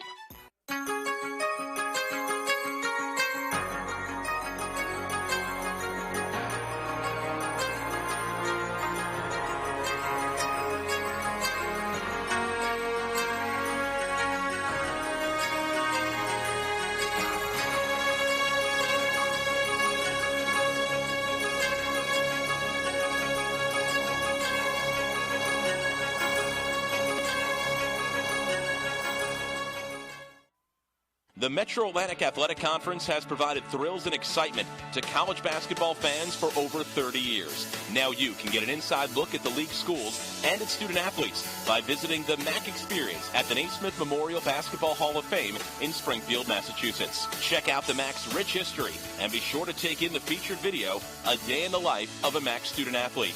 Don't miss the MAAC Experience at the Basketball Hall of Fame. For more information, visit hoophall.com. Back here at the Mass Mutual Center, Women Hand, Steve Masiello. Steve, what do you think has to be done from your perspective against the Saints? We need to stop having so many breaks in the game and play the game. The game's taking 3 hours. I like to play a basketball game and stop checking monitors and play. Then we have to play some basketball and stop giving them so many good looks. They're playing great. They're doing a very good job tonight. All right.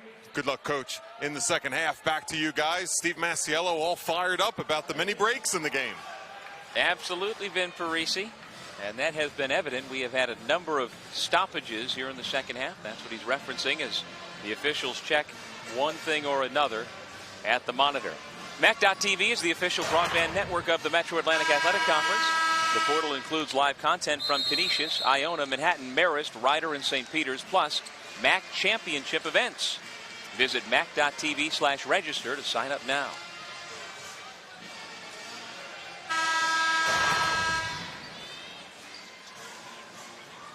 Kyle Downey picked up his 4th personal foul just before that last timeout. He will play on with 11:54 on the clock. And a big gamble for Mitch Bonagora. And certainly Downey is a smart player, but he's an aggressive player. You got yourself a 3-point lead here right now. I think you got to sit him down, let him sit for a second, try to stretch this game out. It's a long time to be playing with those 4 fouls. Only 3 team fouls called each way here in the second half.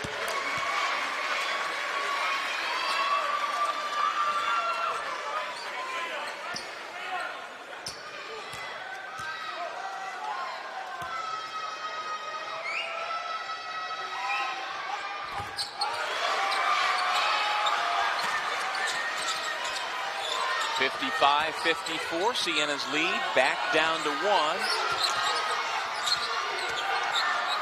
Saints have led by as many as 7 here in the second half, back at 50-43.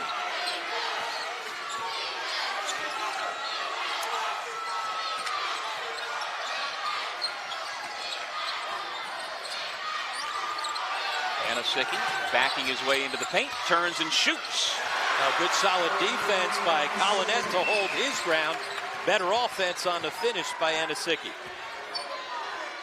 7 of his 8 points have come here in the second half. Remember, Anasicki's sat much of the first half with 3 fouls. And he just has to stand straight up as Andujar lays the putback in, back to a 1-point game.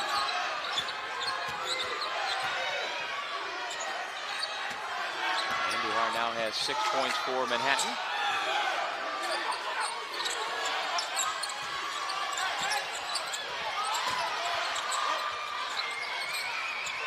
Downey from the corner. Nothing but net. And great find by Evan Himes to kick it to Downey, who is wide open, standing in that corner. The gamble of keeping him in with the 4 fouls pays off early. Andujar, too strong. Collinette with the rebound and the layup. Well, Andujar making things happen. The freshman putting the ball to the floor, attacking the rim. Back-to-back second chance opportunities for the Jaspers.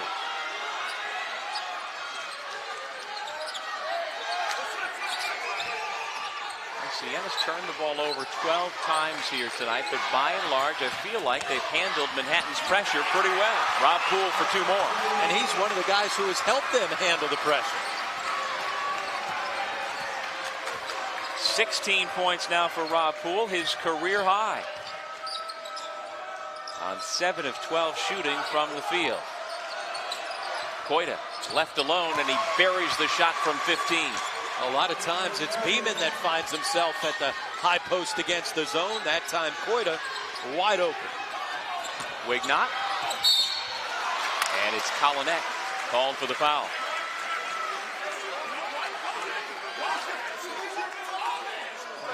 You can see Collinette trying to catch his breath. 4th foul here in the half against the Jaspers, and only the 1st against Manhattan's forward Roberto Collinette. And so Owen Wignot, who has also played a fine game, playing with an ease and a confidence with which he did not have earlier in the year. His season got off to a terrible start when he suffered a concussion in the season opener. Got hit in the head against Navy, and it wasn't feeling right really until Christmas time. And now in the final stages of his college career, seems to be playing free and loose. 1 out of 2 from the line for the senior out of Wilkes-Barre, Pennsylvania.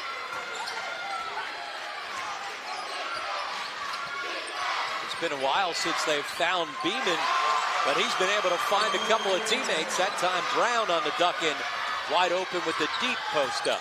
Once again, Manhattan cuts it to 1. Got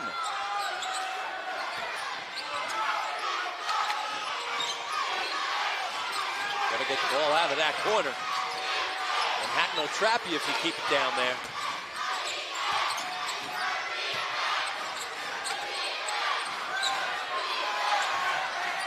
To shoot. Downey lets fly, and it looked like Brown got a piece.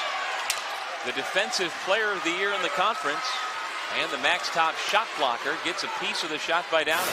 Yeah, most of his blocks are at the rim. This time going out to challenge the three-point shooter. Clearly he got a piece of that. See Brutus with the piece of Anasicki inside on the foul on the rebound. But how about Brown coming out to challenge and get a block? Yeah, all the way out at the three-point line. Well, he averages 2.5 blocks per game. Evan Himes off the front rim, and the Jaspers have a chance to retake the lead.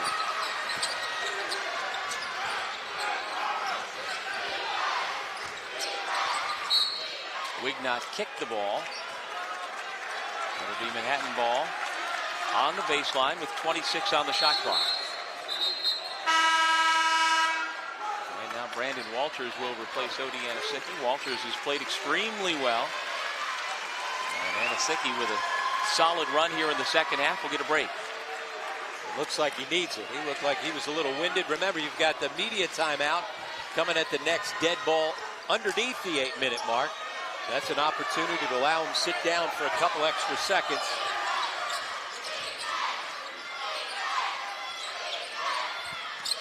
Into Brown, who is so deep on the block.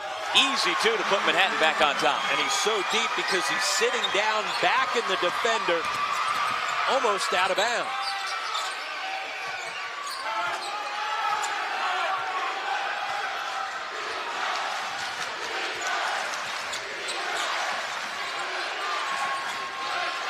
Here's where Manhattan's defensive pressure has a tendency to wear you down. McCabe Moran went over the back of Walters. And there's our under 8 media timeout. Manhattan has moved back on top. Steve Masiello's club leads at 64-63.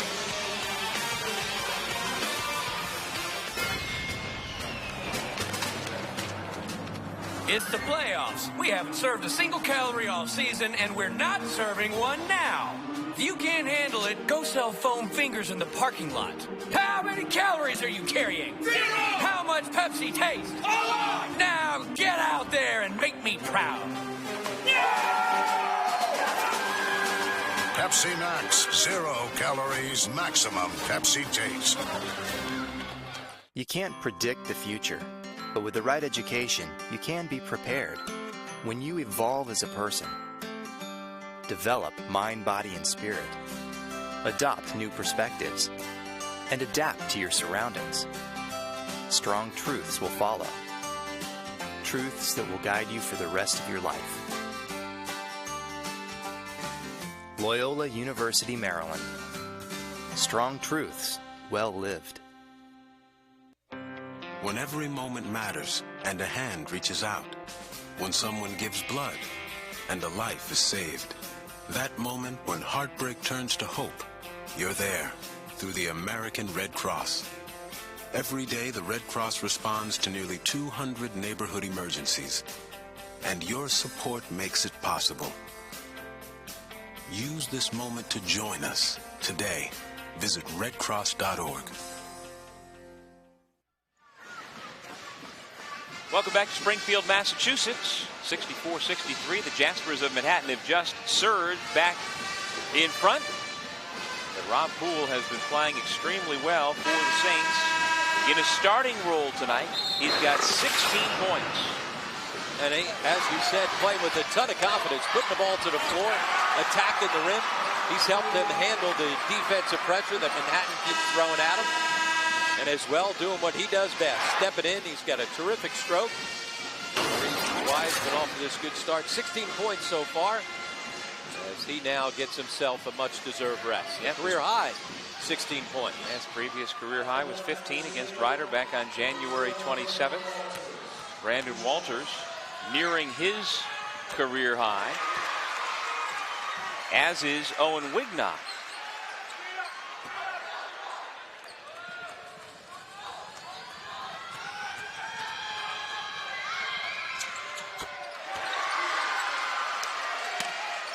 Siena back in front.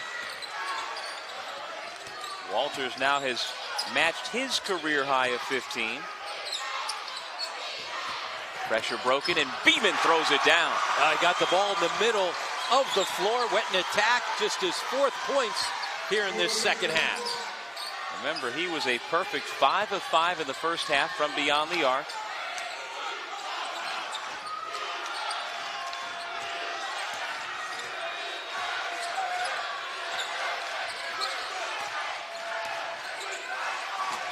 Wignott, catch and shoot. A nice solid screen in by Anisicki to allow him an opportunity to catch and shoot. Plenty of time to tee it up. And that matches his career high of 16 points, which came a couple of years ago against Delaware. Great play by Brown.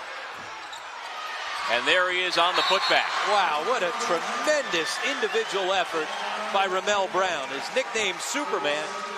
He was Superman on that play.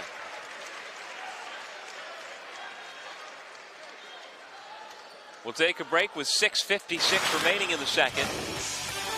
The Manhattan Jaspers and George Beeman tied up with Siena at 68 apiece. This game has the look of going right down to the wire, with the winner moving on to the semifinal round.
Tied at 68, under 7 minutes remaining in regulation. Ramel Brown making some big plays for the Jaspers. A great individual effort right here by Ramel Brown, who's had a big second half. How about the heads-up play to tip it out to a teammate? Nearly had the assist, instead gets the rebound and the offensive putback. Remember, he was on the ground when that basketball went up in the air, got himself off the ground. That is just a great hustle play by Brown. Brown's got 12 points on 6 of 8 shooting. Couple of rebounds.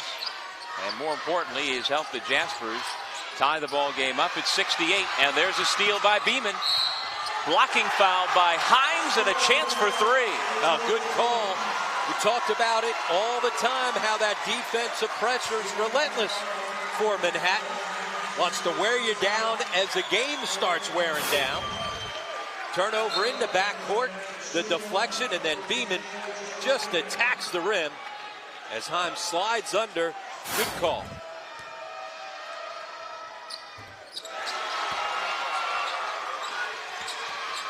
Beeman now with a game-high 22 points.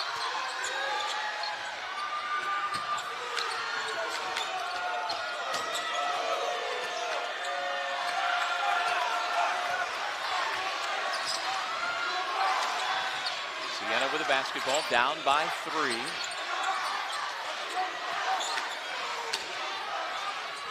High post Wignot. Anasicki had to take the deflected pass, which kind of threw off the timing, and a foul called against Manhattan. Let's send it over to Vin, who was eavesdropping on the Siena huddle a moment ago. Vin? Yeah, Doug, and Mitch Bonagoro, that last time out for the Saints, was talking all offense with his ball club. He really diagrammed some press offenses. He thinks that Masiello and the Jaspers are going to continue to pick up full court down the stretch here. And he talked about not turning the basketball over in the half court. He wants a good shot attempt every single time down. Back to you guys. Well, as soon as he talked about not turning it over, they came out of their timeout and turned it over against that full court pressure. But Mitch is right. They can't turn it over because that's when Manhattan feeds off those turnovers to get scores and create those extended runs. Anasicki, a 55% foul shooter. True to form, hits 1 out of 2.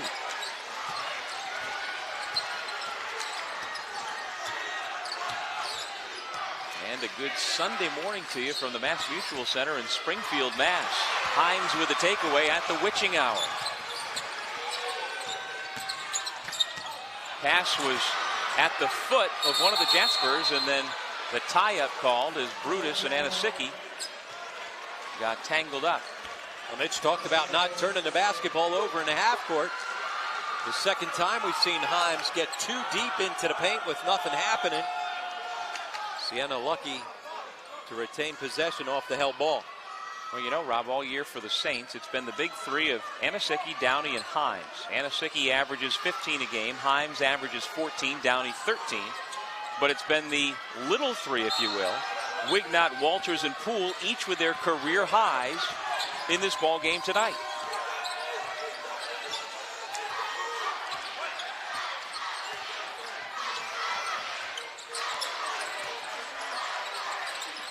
Brandon Walters bowling his way to the basket, but there's the help defender by Ramel Brown. Oh, great weak side rotation by Brown. He wasn't guarding Walters, but he's the guy that came over to deny him the post up. A terrific anticipation Ramel Brown has on the post. Air ball. Andujar pulls it down, blocked by Walters, and the foul is called. Well, Manhattan continues to wear down the undermanned Saints on the offensive glass. Been a big stat here in the second half. Andujar just working his way for the extra opportunity. Remember, Anasicki, the leading rebounder in the country. And that time, Andujar able to move without the basketball to get to that offensive board. And that is Anasicki's 4th personal. Andujar has it roll off the rim. And it seems at times, especially on the defensive end, Doug, that Anasicki's been playing a little tentative because of that foul trouble. Well, he's had 22 double-doubles this year, which leads the country. But so far tonight, Anasicki with only 9 points and 5 rebounds.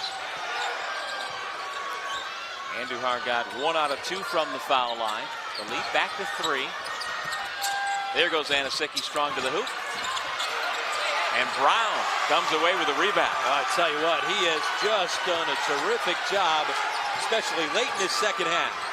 Posting strong, making great individual plays on the backboards at both ends. Remember, Anosicki, his lowest rebounding output on the season is 8 rebounds. I mean, he has brought it on the backboards every single game this year. Beeman missed the shot. Downey with a rebound. And you just get the sense that the Saints have hit the wall a little bit. And they are tired right now. Gassed. This pace has been hard for them to keep up. Just running 6 guys in. This is where the depth of Manhattan really comes into play. High post Anosicki.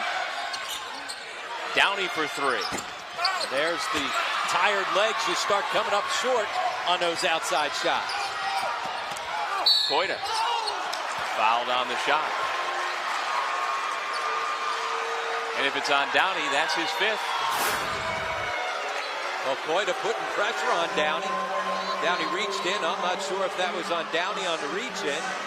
And if it is, that's the last way that you want to foul out of what potentially could be your last game as a college basketball player. And the fans who've made the trip from Albany voice their displeasure. I bet you there's a bunch of fans here as well who may not even be Siena fans who are voicing their displeasure. Students who came on buses to watch the ball game tonight, and like you say, for a senior at this point, Downey's got to be thinking, man, I can't have my college career end this way. No, not on a reach-in like that. Barely got a piece of him, but he did slap. You can't give the officials the opportunity to make that call. And also allow Manhattan to try to continue to extend this run late in the ball game.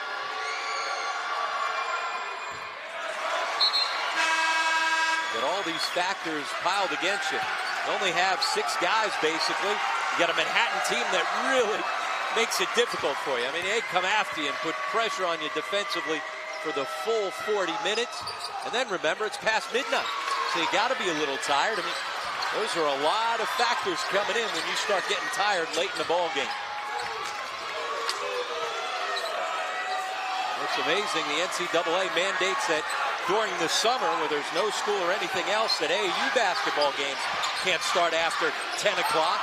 But they certainly don't manage that with their own team. And now a reach-in foul called against Siena.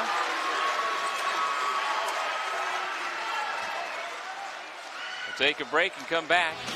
The Jaspers have themselves a 4-point lead.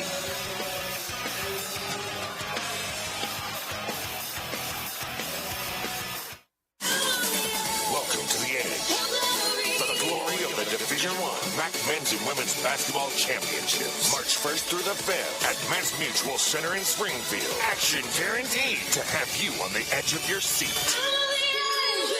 All the way with the slam dunk. The way to the NCAA, the MAAC Championship, March 1st through the 5th at Mass Mutual Center. Grab your tickets at Ticketmaster.com, MAACachusets.com, or at the Mass Mutual Center box office. How did I get here? Dumb luck? Or good decisions? Ones I've made, ones we've all made. About marriage, children, money, about tomorrow. Here's to good decisions. Who matters most to you says the most about you. Mass Mutual is owned by our policyholders, so they matter most to us. Mass Mutual. We'll help you get there. That's the worst half of football I've ever seen. Are you telling me we can't do this? I got this, Coach. You know, people said, Pepsi Max? You can't get maximum Pepsi taste with 0 calories. Who said that? But Pepsi Max didn't listen. We just delivered it. So get out there and taste that sweet 0-calorie victory. The little guy's right. Pepsi Max, 0 calories, maximum Pepsi taste. Do you validate parking? The Pepsi Max National MAAC Game of the Week is brought to you by Pepsi Max. 0 calories, maximum Pepsi taste. Blue Rock Energy. Blue Rock Energy saves you money on electricity and natural gas. Blue Rock Energy, putting people in power. The American Red Cross, encouraging you to do something that means something. Anaconda Sports, home of the Rock, is proud to sponsor the MAAC. And by Dunkin' Donuts. What are you drinking? America runs on Dunkin'. Kyle Downey sitting on the bench, having fouled out and hoping that his college career does not end tonight with him on the bench. George Beeman at the line. This Manhattan team trailed by as many as 8 points here in the second half. Front end of the 1-and-1, though, missed by Beeman. And Beeman, a terrific foul shooter on the season, top 10 in the MAAC at over 80%.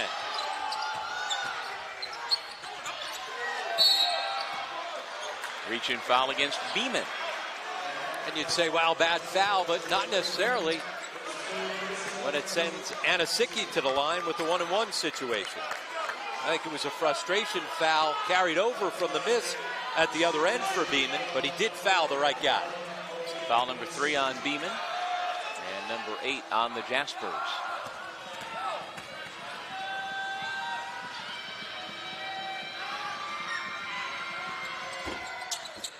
Anasicki gets the shooter's roll.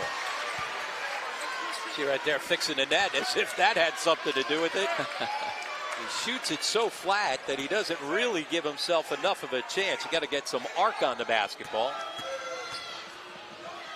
Well, he was 1 out of 2 a moment ago from the line.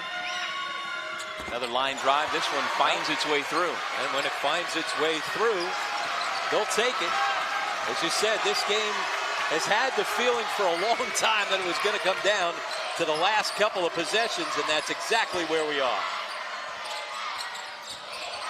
Koida, strong to the rim, but it rolls off. Here comes Evan Himes. And the freshman, blocked. Trailing the play, though, is Walters. We're tied at 73.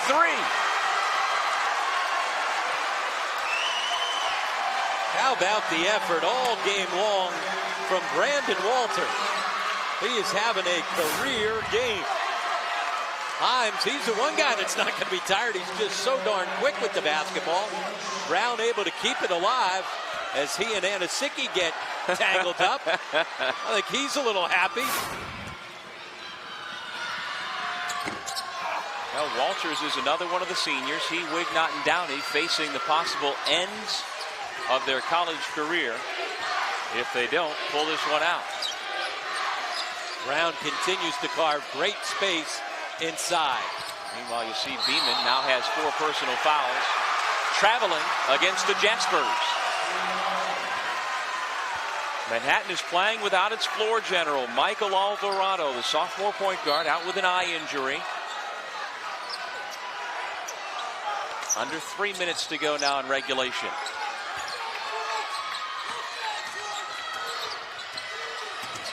And Poole got lucky, bounced the basketball down with his left hand with traffic coming from behind the defensive pressure. That was nearly a costly turnover. And here's Poole. Brown with another rebound, and Anasicki was fortunate not to pick up his 5th foul there. Mel Brown has played tremendous coming down the stretch. Now Beeman again at the high post against the zone. He was open if he turned and faced. Here is Brown.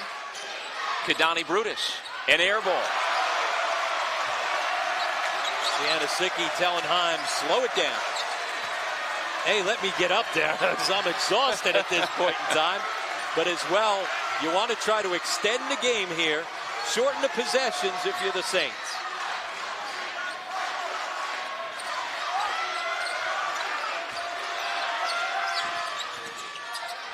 Wignott for the lead.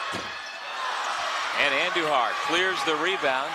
He's got his career high 11th. To Beeman. Long rebound. Who's going to get it? Still loose. Poole.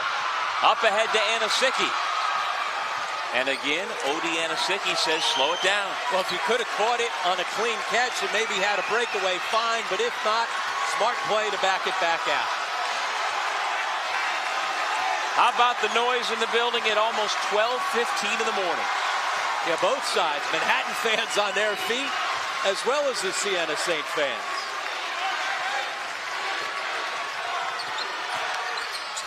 And a Sickie for the lead.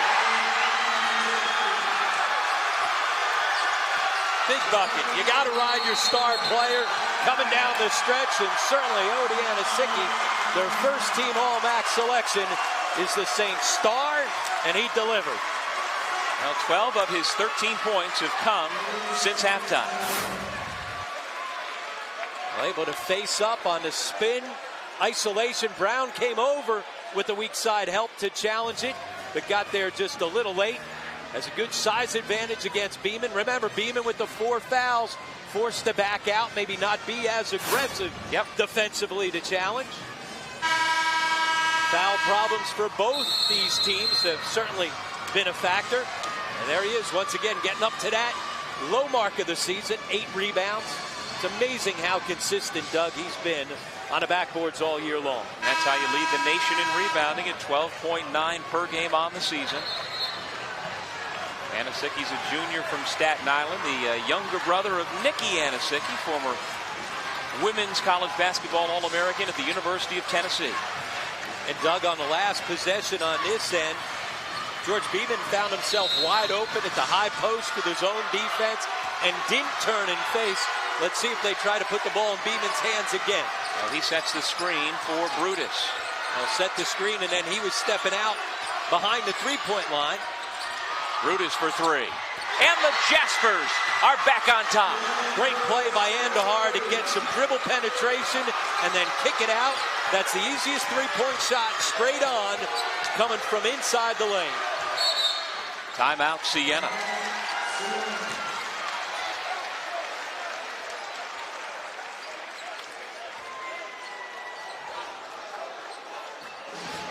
Well, no three-point shot bigger than the last one for the Manhattan Jaspers. And they get the good, wide-open look because of the smart play by Emi Andujar. We talk about his versatility with their point guard sitting on the bench. Michael Alvarado not there, so Emi Andujar, the All-MAAC rookie selection, playing like a veteran, making that play on the kick-out. And the big shot by Kadani Brutus, the senior for Manhattan, who doesn't want his career to end here tonight. Brutus with 13 points. And you see Michael Alvarado, only so much he can do from the bench, sitting out with the eye injury. Now you see the game reset, the possession arrow in the favor of the Jaspers. Manhattan is the 3 seed here in the MAAC tournament. Siena the 6th seed, and so far the 3 favorites have won their quarterfinal games here today, actually yesterday. And Manhattan is hoping to make that trend continue as the higher seed moving on to the semis.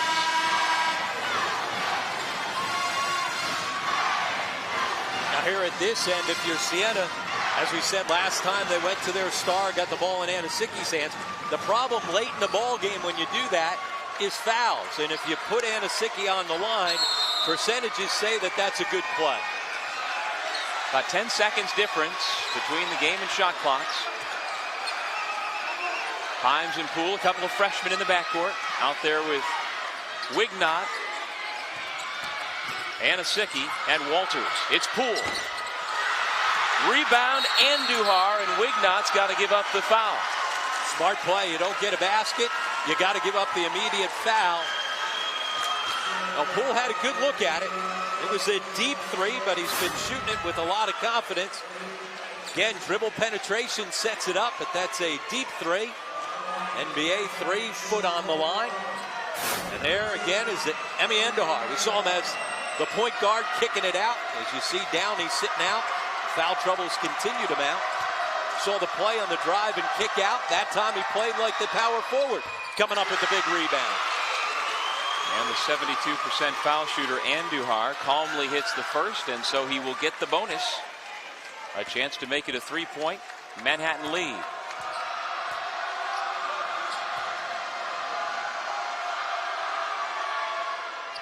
The freshman shooting those free throws like a savvy veteran. And token pressure to force Siena to take some time. You don't need the three right now. Plenty of time and timeout, so Mitch Bonagura's going to take one here. So what do you do here? Do you look for a drive and dish? You look to go inside and quickly get a two? Well, the problem going inside again is Anasicki gets the ball and you foul him. He's a 55% foul shooter, so that's not the best percentage. Walters is only 59% as well. Exactly, so it's hard to throw it inside. In the open floor there against that token pressure, I would have liked to see whether or not Himes could get something going maybe on the run. If not, then take the timeout. Now, with 13.3, maybe now you think about setting up for a three-point shot.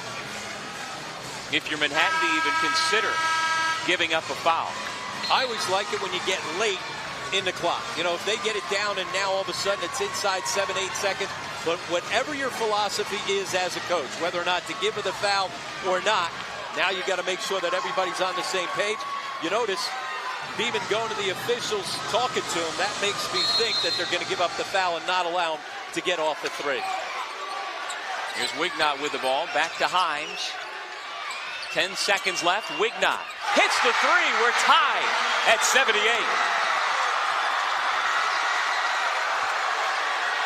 19, a career high for Wignot, and now timeout Jaspers with under 6 seconds remaining. Well, sometimes when you don't give up the foul, you leave yourself open for a tough three. Owen Wignot, the senior, saving his best game of his career for tournament time. We talked about how confident he was shooting the basketball.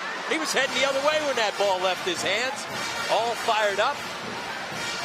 I joked with you about 20 minutes ago that we were going to double overtime. Don't say it. You see right there, possession arrow favors Manhattan. 5.8 seconds left. And you got to expect that Manhattan's got to put the ball in George Beeman's hand.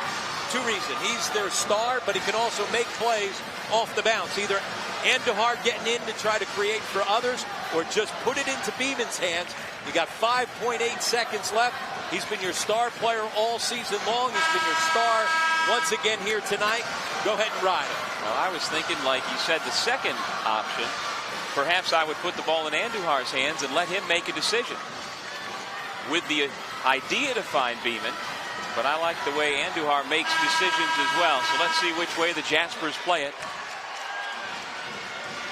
Beeman's got 22 points to lead all scorers. And as well, see whether or not Siena stays in the zone or whether they pick up man.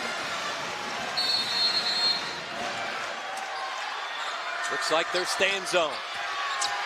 Brutus with the ball. 2 seconds to go. Brutus for the lead. It rims out. The clock stopped at 0.4 seconds. Ball game should be over. We should be headed to overtime. Well, but before we get there, we're going to go right back to the monitor. But how on earth did that ball not go down? I'll tell you what. Once it's circled the second time, it has to go in, no? Apparently not. Sommerfeld and his teammates can't believe it. Well, Brutus coming off the high ball screen. That's not what we were thinking, but oh my. Wow. How did that not fall? And clearly you saw the clock stop at 0.4. Ball game should be over. Well, that defies the law of physics. There's no way that ball shouldn't have gone down through the rim. And somehow they're saying there's 0.2 seconds on the clock, which Mitch Bonaguro cannot believe. And let's see if they going to continue to take another look, because based on at the point where the clock stopped at 0.4, didn't think there was any chance of any time being on the clock. I know it's late. I know we've been on the air for about 10, 11 hours, whatever it is by now, but unless I missed something, I don't see how there's any time left. Spinning around, it stopped at 0.4. The ball game's over. It's got to be overtime. Ball game's over. We're tied at 78. They went to their senior, Kadani Brutus, and he nearly played the hero. Again, how on earth does that shot not go through the net? I have no idea how it doesn't go through the net. I also have no idea how it can take this long to try and figure out that the ball game's over. I mean, unless I'm completely missing something. We should be 30 seconds into overtime. Clearly, right now. I missed some things earlier when they've gone to the monitor, so maybe I should be quiet here. Watch where the clock stops. Ball game's over. Before it was even touched by somebody, let alone tied up. I'm telling you, it's at least a second. I mean, it's not even close. Come on now.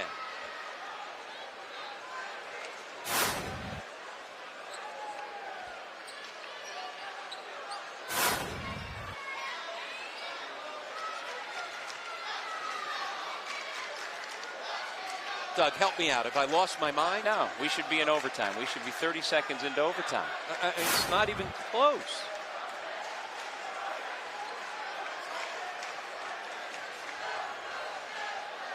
Well, it certainly seems like an easy decision from here. And again, remember, folks, it's 12:30. These teams, these two teams have played their absolute hearts out. When these guys have completely left it on the floor. We should get chairs for Coach Masiello and Bonaguro at midcourt. They have spent half the second half meeting at midcourt with the officials.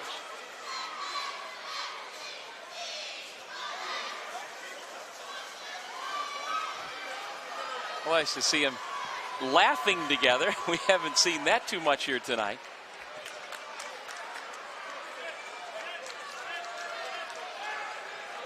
And now we'll get our official explanation.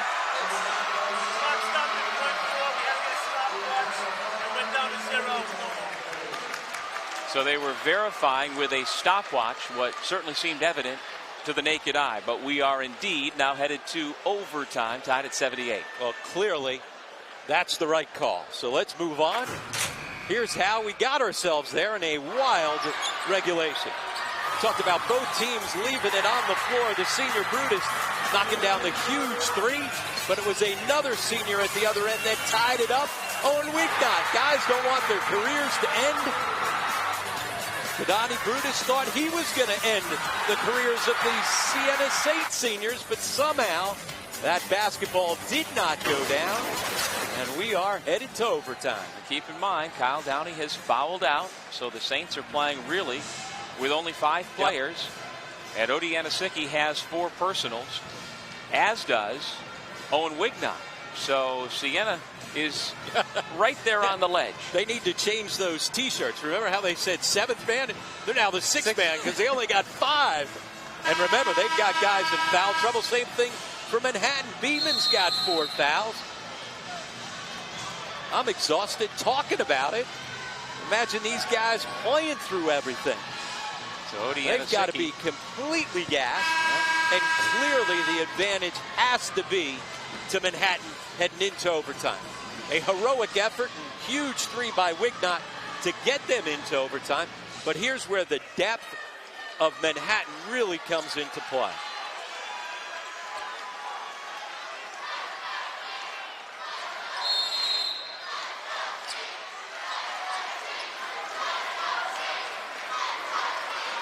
So at 12:26 a.m. here in Springfield, Massachusetts, we embark on overtime in our final quarterfinal of the 2012 MAAC championships. Anisiki secures it for the Saints.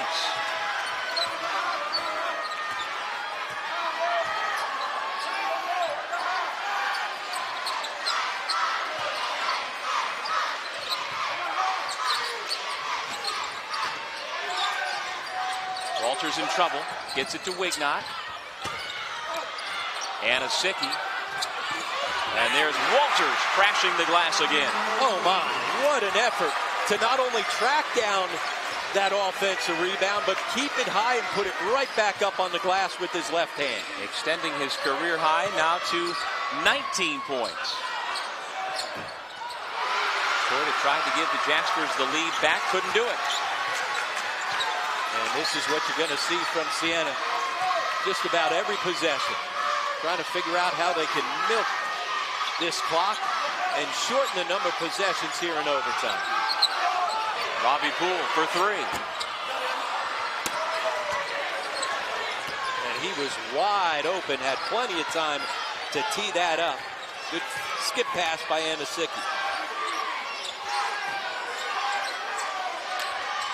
Andujar to the basket, and we're tied once again at 80. What amazes me, Doug, is how many different guys have played a huge role in this ball game. Emi Andujar getting things going.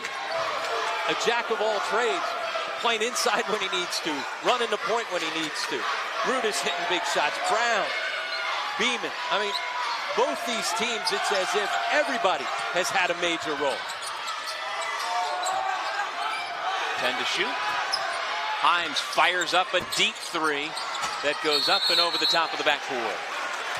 And again, look who's coming out to challenge that shot. Ramel Brown, the shot blocking king inside the MAAC, top 20 in the country at 2.5 blocks per game. That wasn't a block, but he certainly changed that shot. And now the Jaspers have a chance to retake the lead. They go into Brown, and again, he's at point-blank range, but he cannot connect. He keeps establishing that deep post up.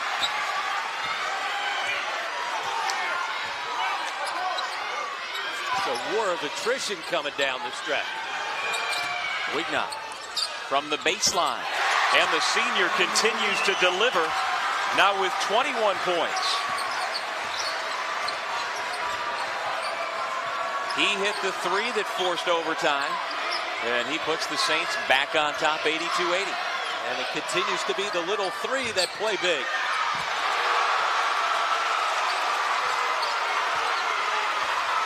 Ninth rebound for Anosicki. If he play long enough, he'll get that double-double. And clearly the most emphatic of his rebounds. Well, that looked like the guy that leads the country in rebounds, that's for sure. Himes. Anosicki at the high post. And he is fouled. Anosicki will shoot two. You see him get that ball at the high post, face up. He's 15 feet away. He never considers taking that jump shot. No, because look at what he does from the foul line when nobody's guarding him at just 55%. So smart lead play to your strengths. I always talked about it with Mike Ringgold. He would be open, and what would he do? He'd go dribble in, create contact, and score it. Just because you're open doesn't mean you have to shoot it. Smart play by Anosicki to play to his strengths.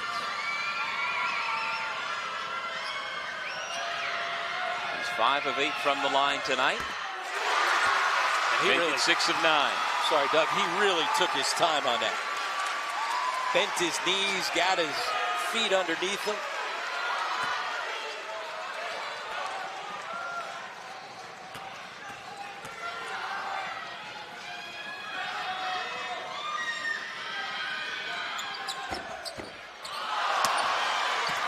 One out of two. It's a three-point ball game.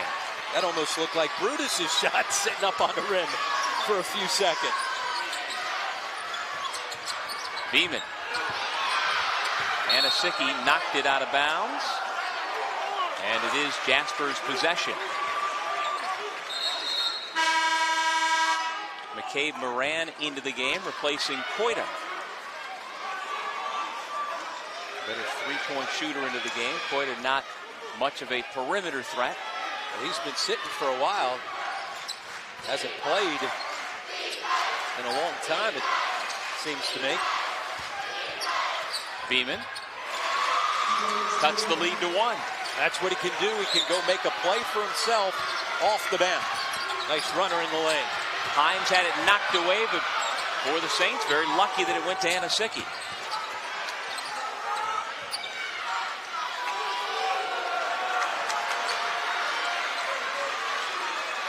Part of the equation for fatigue when you talk about Evan Himes. He hasn't practiced in a week either with that bruised knee. The knee seems to be fine, but you wonder how much he can have left. Good point. 5 seconds to shoot. Robbie Poole's going to have to put it up. He can't do it. The defense by Kadani Brutus. And a shot clock violation. They say the horn went off before Brutus had possession of it. Steve Masiello wanted to play on so he'd have a fast break opportunity. I think they're lucky because he was going to be out of bounds. So if you let it play on, I think it was going to turn over. I think that's a break for Stevie Masiello's team. Either way, great defensive stand to keep Poole from getting off a shot. Final 47 seconds of overtime. The Jaspers can retake the lead with a bucket. And look for Beeman to try to make a play coming off that high ball screen. Ramel Brown. McCabe Moran for the lead. And Anasicki with his 10th rebound. Shot clock is off. The Saints can run it out. Manhattan going to come with the full court pressure. They'll try to come up with the steal before they give up the foul. And finally, it's McCabe Moran who fouls Wignott after he gave up the basketball. And he got the right guy. Wignott also not a good foul shooter at 56%, where Himes is the best on the team in terms of who is still in the game. Kyle Downey is fouled out. They got the foul to send Wignott to the line. Two-shot foul for the senior from Wilkes-Barre, Pennsylvania. There you see the 23rd double-double for Anasicki. Only Thomas Robinson is even close. Wignott extends his career high now to 22. He'd never scored more than 16 in a game in his entire career.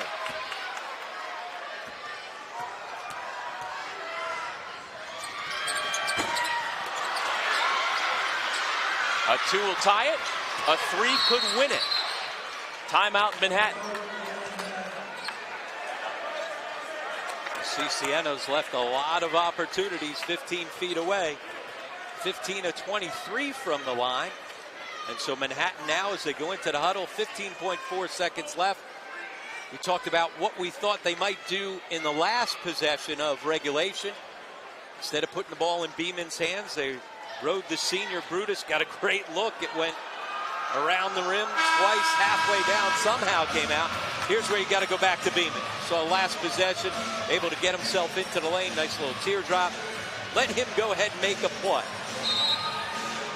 Beeman leads all scorers with 24 points. His career high 35 came against the same Siena Saints last February. There is George Beeman. He is the leading scorer in the conference this year at over 18 per game. Manhattan without a timeout remaining here in overtime.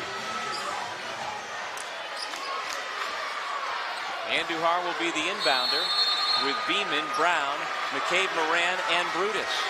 And here it is in the hands of Beeman. He gives it up to Andujar. Under 10 seconds to go. Brown for the tie. Had it blocked by Walters. Out of bounds. Manhattan ball with 5.3 on the clock. And again, Brown got that deep position, but great defense to deny him at the rim. Whatever your best baseline out of bounds play is, here it comes. Andujar, under 5 seconds to go. To the bucket. The tip, no. And Siena upsets Manhattan and goes on to the semis.